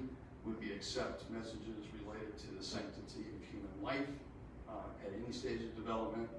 Would we say things that we support and defend our Constitution, which I think are all positive and are all uniting type of items, but some people don't believe that. The fact that I mentioned a couple of Bible verses would be objectionable to many people. The fact that we would talk about Constitution would be objectionable to many people who are trying to tear that very document apart. So I would ask that before any other decisions are made, that you would have all of the details public, that you would have the opportunity to review those materials prior to the next vote, deciding any other further action. Thank you. Appreciate your concerns, sir. Mayor, Yes, sir, Mr. Snow. Mr. Conrad, this is a minimum of a 3-meeting concept. This is the initial one with the committee of the whole. Then we go to the executive, and nothing is permanent until we go to our city council meeting. Just the process. It's a minimum. And at any time, if we don't have details worked out, so initially if this council chooses to push it to the next meeting, because we are asking for more details, our staff will go back to get those type of details that you are concerned and other people are concerned with different details. So we try to work it out to by the time we get to the city council meeting, most everyone's on the same page. If it is not available at that time, this council has the right to kick it back to the committee of the whole and continue the process. So it's not just what is voted on now is not instant. This is a committee meeting, so we're not even sitting technically as the city council, just so kind of explain that a little bit. Thank you, Okay? Mr. Snow. I appreciate it. I just want to make sure that the concerns and that as the committees and as the council as a whole, do further deliberation, that they're keenly aware of some of the issues. And this council could kick it back to committee of the whole now if they chose to. So it's at least a 3-meeting process. Great, thank you, appreciate it. Mr. Conrad, you may also want to hear that I know this council in the past has developed rules for like art contests and things like that. So your point is certainly commendable that, you know, it's important to have procedures in place and guidelines in place so it's clear, you know, what the process is. I also like to encourage you to have confidence that these were, as we understood it, I mean, people are concerned about secret meetings, but you know, we asked the city manager to meet with the folks who had these, you know, these desires, and we asked him to meet with the folks who had concerns about what was being discussed, and he had the meetings with people who asked for meetings. So I just would like to make sure you were aware of that. I don't know if you were in the room when that was mentioned, but. I was in the room, and Okay. I'm aware that there were several meetings held, Okay. and some with either side. I'm just saying that that my concern was that something that had laid dormant for 2 years, now all of a sudden came up as a novel idea that has PowerPoint presentations and artwork already developed. So it seemed like there was a longer process behind that than maybe what it was. I think Mr. Jorgensen worked on this pretty recently, but the cube has been sitting there dormant. There were some ideas for art contests, and the council did not have a chance to take that back up. I think Ms. Rice wanted to speak to you as well. I just had a question for the city attorney. How would we limit what organizations can advertise on that cube? I mean, there's some organizations that this community will. Ms. Rice, I'm not sure your mic is on. Oh, I didn't make it on. Thank you. There are some organizations that this community would really not support. So how do we tell them that they can't?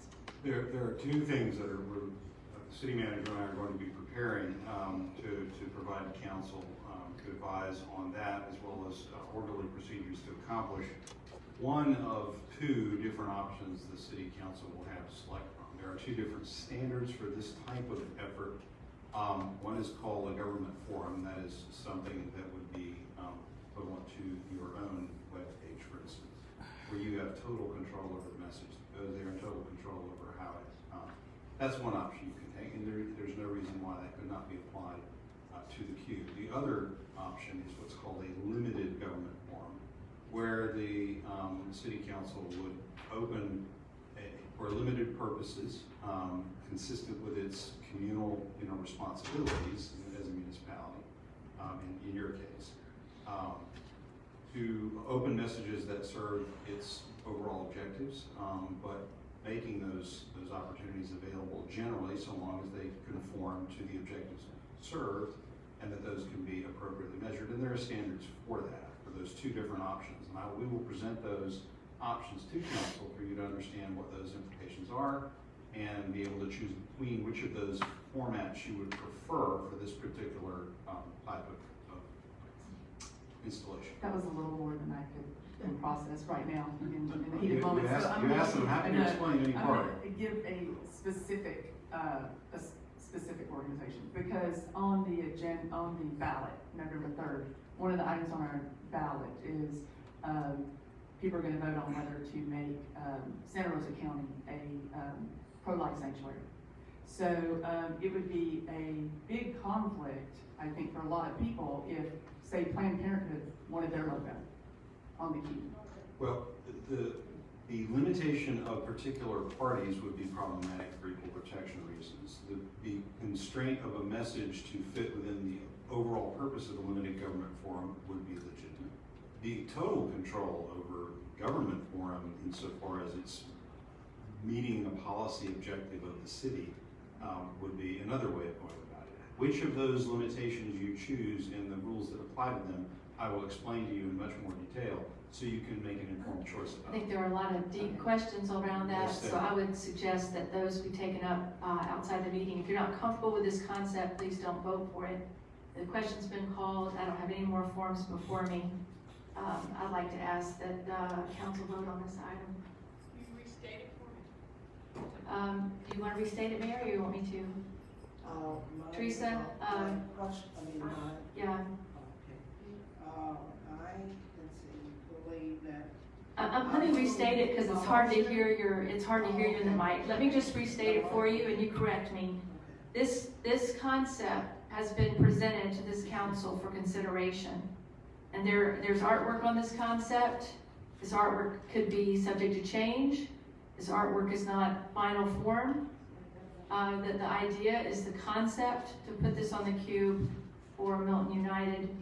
That motion was made by Ms. Johnson to approve Milton United's collaboration with the city manager for y'all's further consideration at a future meeting. Is Ms. Johnson made the motion to move the item forward.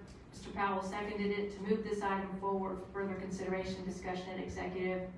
The question was called. I looked at all the sheets. Everyone who signed the sheet who wanted to be heard on this item has been heard. Ms. Messick has approached the podium. You want to be heard before they vote on it? Thank you. I'm Teresa Messick, 6830 Pine Street. A month ago, when they first came, the Black Lives Matter came, I had made the thing that Milton needed to be different. That we needed to be the beacon on the hill. That we don't need to be racial here. There was one thing that you did say, Madeline, that I didn't agree with. And that's in reference to Jernigan's Landing. And we were not part of what happened years ago.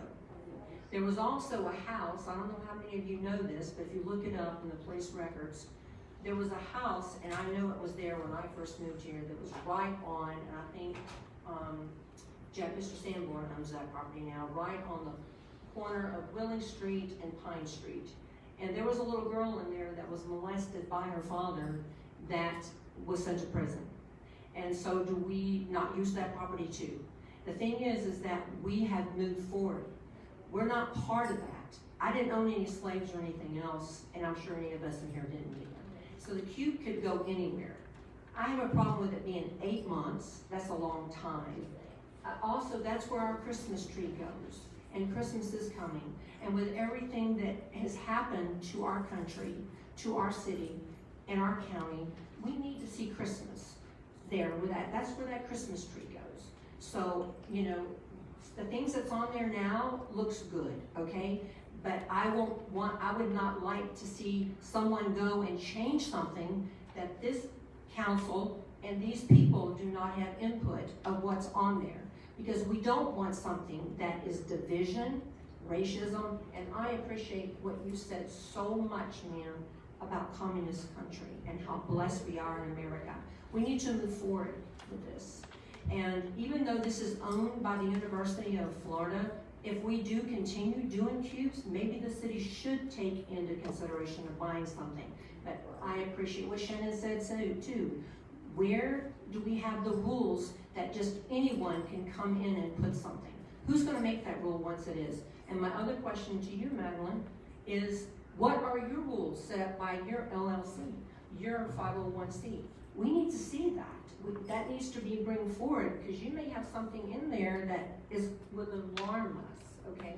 I appreciate what you're trying to do, and as people and a citizen of Milton, I don't like racial.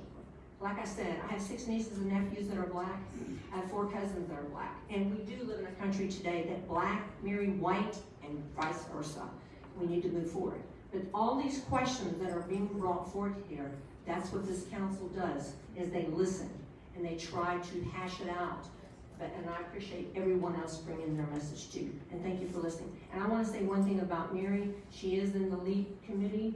I was very blessed to have my grandson was one of the first youth council that got back on there. She does great things. I volunteered to sit up there with them and bring in stuff like this with the youth to bring forward.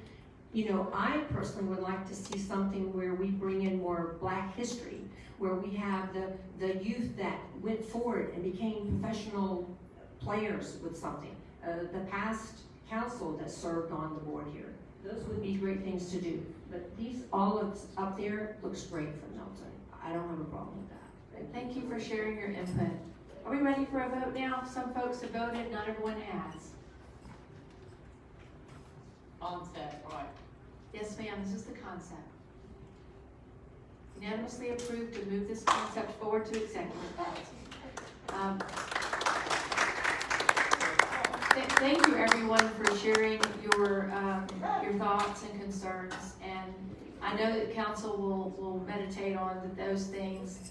And to the extent any questions were raised and anybody wants to make sure those answers are clear to council for the next meeting, please go to Mr. Jorgensen and make sure he knows all the facts.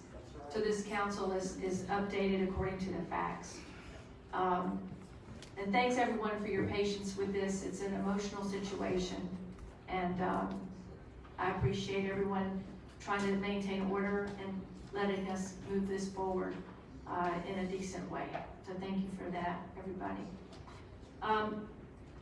Before we go into the next item, I would just like to ask council if we could do something special so that Stephen can go home to his family if Randy will let him do so.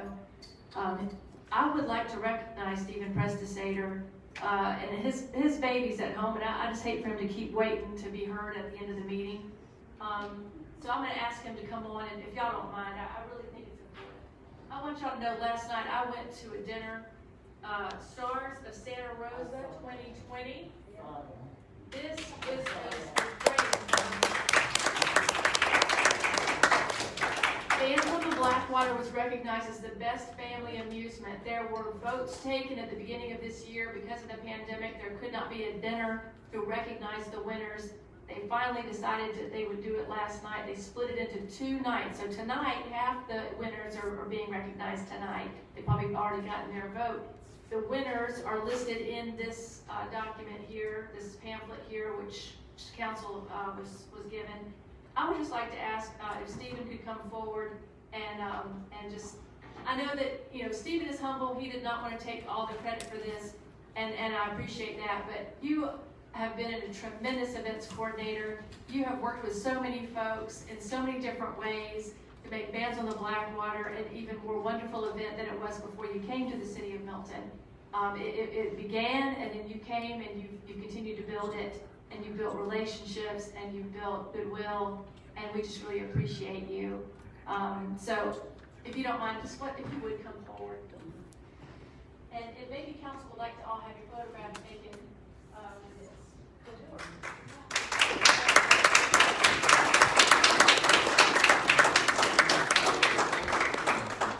Ed Spears, can you come up also?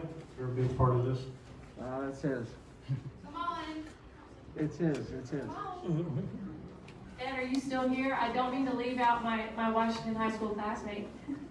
I appreciate everything that so many people, the city staff do. John Norton has worked on this. Brian Watkins worked on this years ago when it started, and the prior city council funded it. So lots of helping hands here, and Mr. Spears does a tremendous job.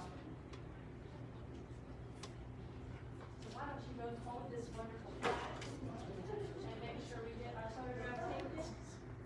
Y'all want to come down from upstairs down here?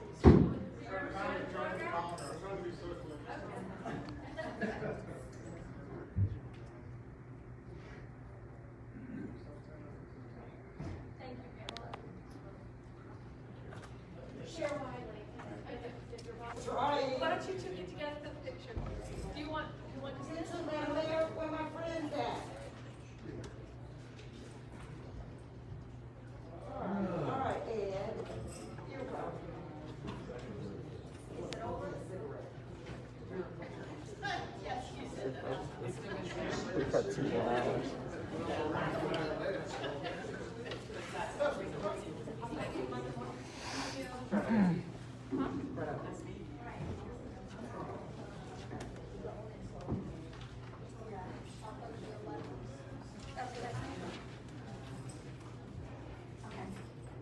Folks, we have been at this for a long time, and we have other discussion items to address, but a couple of members need to leave. We'll still have a quorum, but if council's agreeable to this, and we'll certainly have members of the public can have an opportunity to speak on anything. But if council's agreeable, and if Mr. Jorgensen doesn't need y'all to take action on these discussion items this time, can we move them to September committee of the whole so we can get our rest and greet tomorrow with a happy face? Does anyone have an objection to moving these items forward to the next committee of the I whole? just have one question. Yes, ma'am. Ms. Do Hathaway. we need to speak about the subdivision review, or can that wait on till next Good committee? point. 1605, Randy, do you need action on that one? Well, I'd like to move another number of items forward to executive, if that would be fine. That works for me. And we can Yeah. talk about them there. Okay. If that's I like that sufficient. idea. Yeah, we Okay. don't have to wait a month. So the ones you most need action on, Randy, you'll put on the executive agenda, and we'll discuss them fully on September 8th. That would be my intent, Mayor. Can you tell us which items those would be, so folks can be thinking about them and asking you questions in the meantime? I'd like to, I'd like to put to sleep this evening, if we could, the bans on the Blackwater production equipment cost analysis. I'd like to move forward to executive the cutoff list of delinquent accounts, the annexation of 3 parcels into the city of Milton, the PDP subdivision review. Obviously, removing Embrace Milton, reject racism, and those would be the only items I would look for action to be taken. 1571 you want action on, and 1605 you want action on, And 1599, if I could. and 1599. So 1571, 1599, and 1605 will be on your executive committee agenda. Please ask Mr. Jorgensen questions about them. 1605 also. Yes. 1605, yes. And Did I not say that? I'm sorry. You did. You did. It is. 1571, 1599, and 1605 are the 3 items we are not discussing tonight, but will be on your executive committee agenda. And the other items will carry forward to the September committee of the whole. With Mayor, if I could, the exception, we do have a member of the public here to speak to item 1515. Well, she can be heard tonight, but council may still want to discuss this next month. We have tired council members and members who have conflicts, and we cannot have a full discussion on everything related to 1515 tonight. But ma'am, I know you've been waiting to be heard, so would you like to be Yes. heard tonight before we? Absolutely. Please come forward. I've sat here since 5:30. I haven't eaten since much earlier, so I appreciate it. I meant to bring donuts tonight. You know, I need to try to do that, because we need some sort of comfort. Bad, the worst thing for me. Well, we need some sort of comfort item when these meetings go so long. Ms. Briggs, please share with us what you came here to share. Certainly. Patty Briggs, 6426 Barn Street, resident of Milton for about 30 years now. Good evening, Mayor, council members. As most of you know, my business, Live Music Productions, provides sound and lighting services to the city for bands on the Blackwater. I'm here to discuss item 1515, bans on the Blackwater production equipment cost analysis. This item was requested by Councilwoman Holly around February or March of 2020. Mr. Prestisator did a comprehensive study including labor statistics, recommendations from national production experts, initial equipment costs, as well as keeping up with malfunctions and obsolescence of technology in our industry. Ms. Briggs, pardon me. Sir. Folks, please step out of the room if you want to speak, because it's distracting. And Ms. Briggs has been waiting patiently to be heard. Thank you, sir. Thank you, ma'am. Please go Thank forward, you. Ms. Briggs. You all have seen Stephen's report. I hope that you have diligently looked through it and been responsible, as you are the leaders of our community, and we look to you to make these decisions. I don't need to go over the items. I'm not going to waste our time with it. I had it all written out. Ultimately, the data collected that, and I'm reading his words here now, show that purchasing a light and sound system that would not only meet the needs of today, but would also have the ability to grow for use at larger events is a significant investment. When adding in the annual cost of maintenance, repair, replacement, and upgrading, and staff to operate the system, the cost of ownership far exceeds the cost of the current contract with an outside third-party vendor. In taking all the facts into consideration, I urge council to deal with this item decisively. It's been lingering far too long. You have the facts. Please make a decision. I would also like to take this time to address some statements made by Councilwoman Holly at the Committee of the Whole on June 23rd. Councilwoman Holly stated that we paid them $500 for every event. They did not have to supply sound and lighting. For your information, our contract has a cancellation clause. that we are paid $500 for canceled events. Cancellation fees are an industry standard for live events. Just like wedding photographers, caterers, and event spaces, we have cancellation fees. Of the 5 production companies that originally bid on Bands on the Blackwater, 3 had cancellation fees set at their full price. Also, Ms. Holly has concern about my business getting full pay for a show canceled after 3 p.m. My crew of 3, including myself, that would be 4, actually starts setting up at 11 a.m. By 3 p.m., we will have run wires, set up lights, and move giant speakers into place. Did you know we are the first ones to show up and the last ones to leave? We try to finish by midnight. That's 4 people there, 13 hours. Councilwoman Holly's detective work led her to evaluate my qualifying for the City of Milton Small Business Grant. She said according to the city's records, we paid them $1,500, and then I was told that the owner came in and signed a waiver canceling the contract for the $500 a week so that they could apply for the $1,000 grant.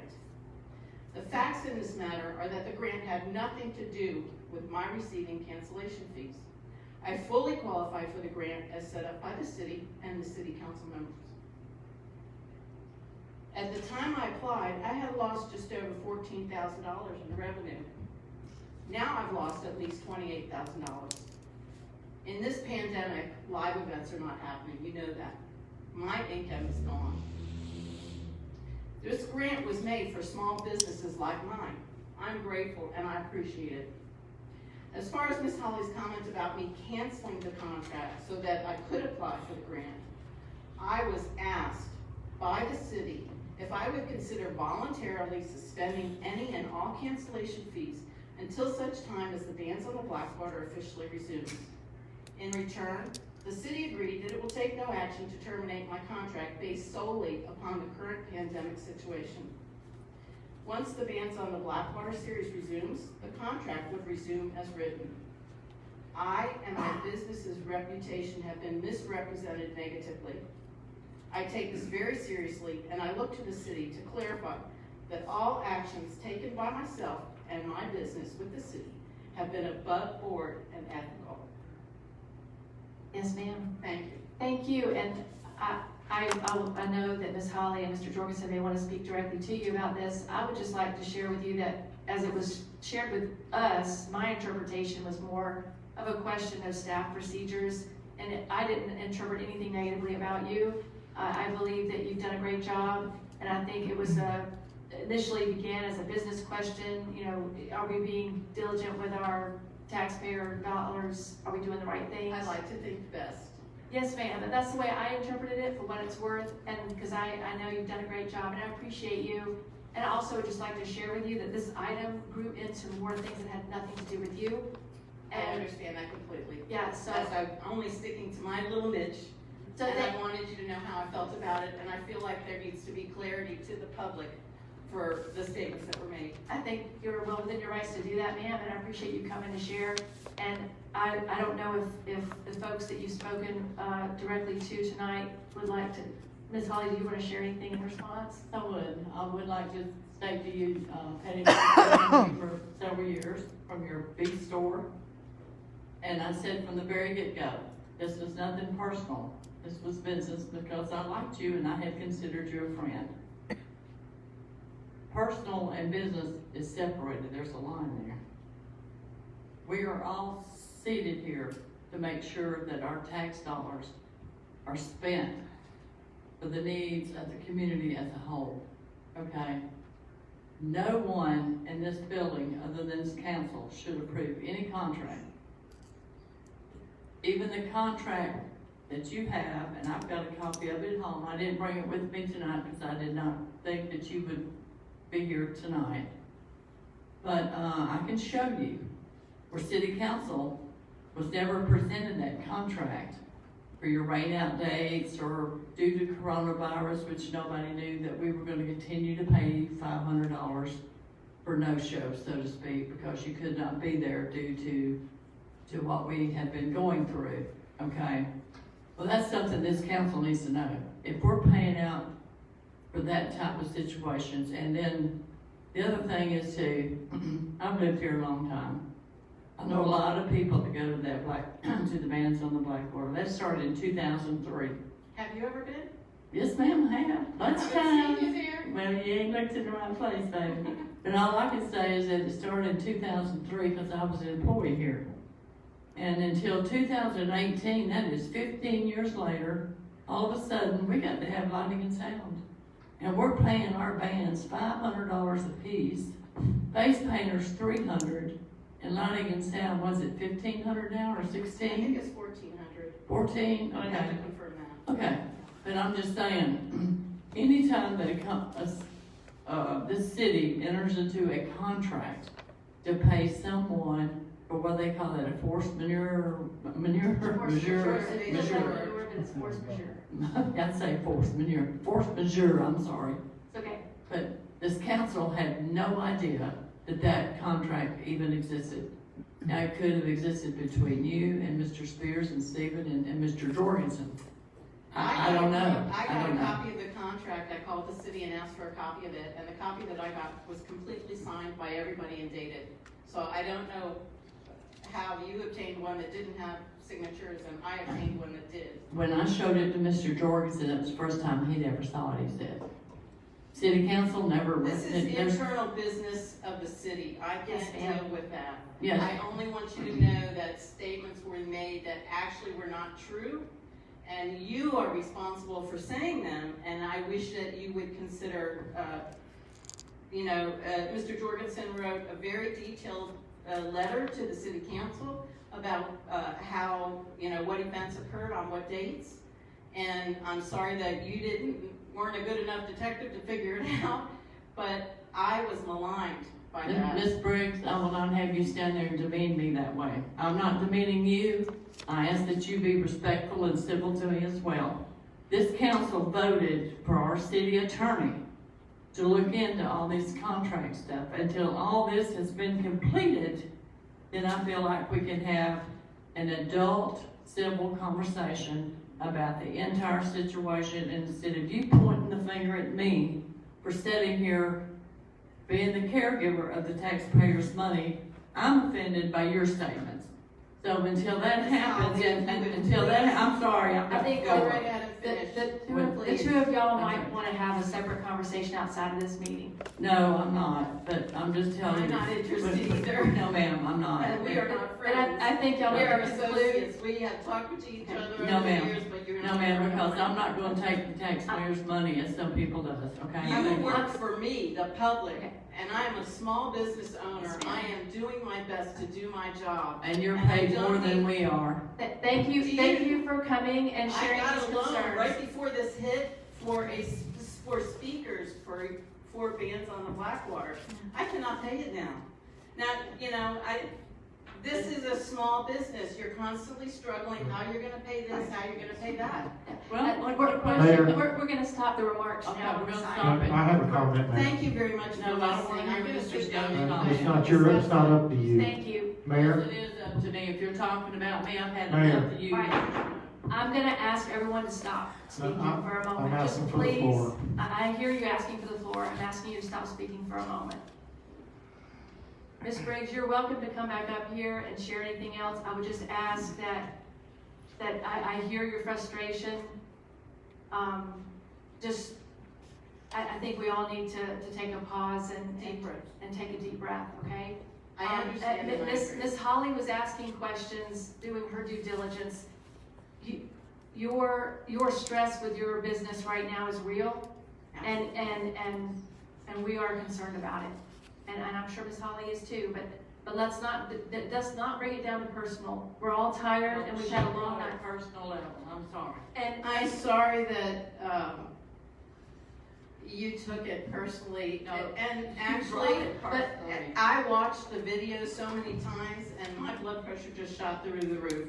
It was you that made those statements. If you weren't clear about whether I qualified for the grant, or whether I should have gotten the cancellation fees, wouldn't it be your due diligence to find out the accurate and full information I instead of did. saying those things I in did. front of the public. I barely threw that man sitting right over there, ma'am. If you got a problem with that, talk to him. Thank you very much. Yes, Thank you. ma'am.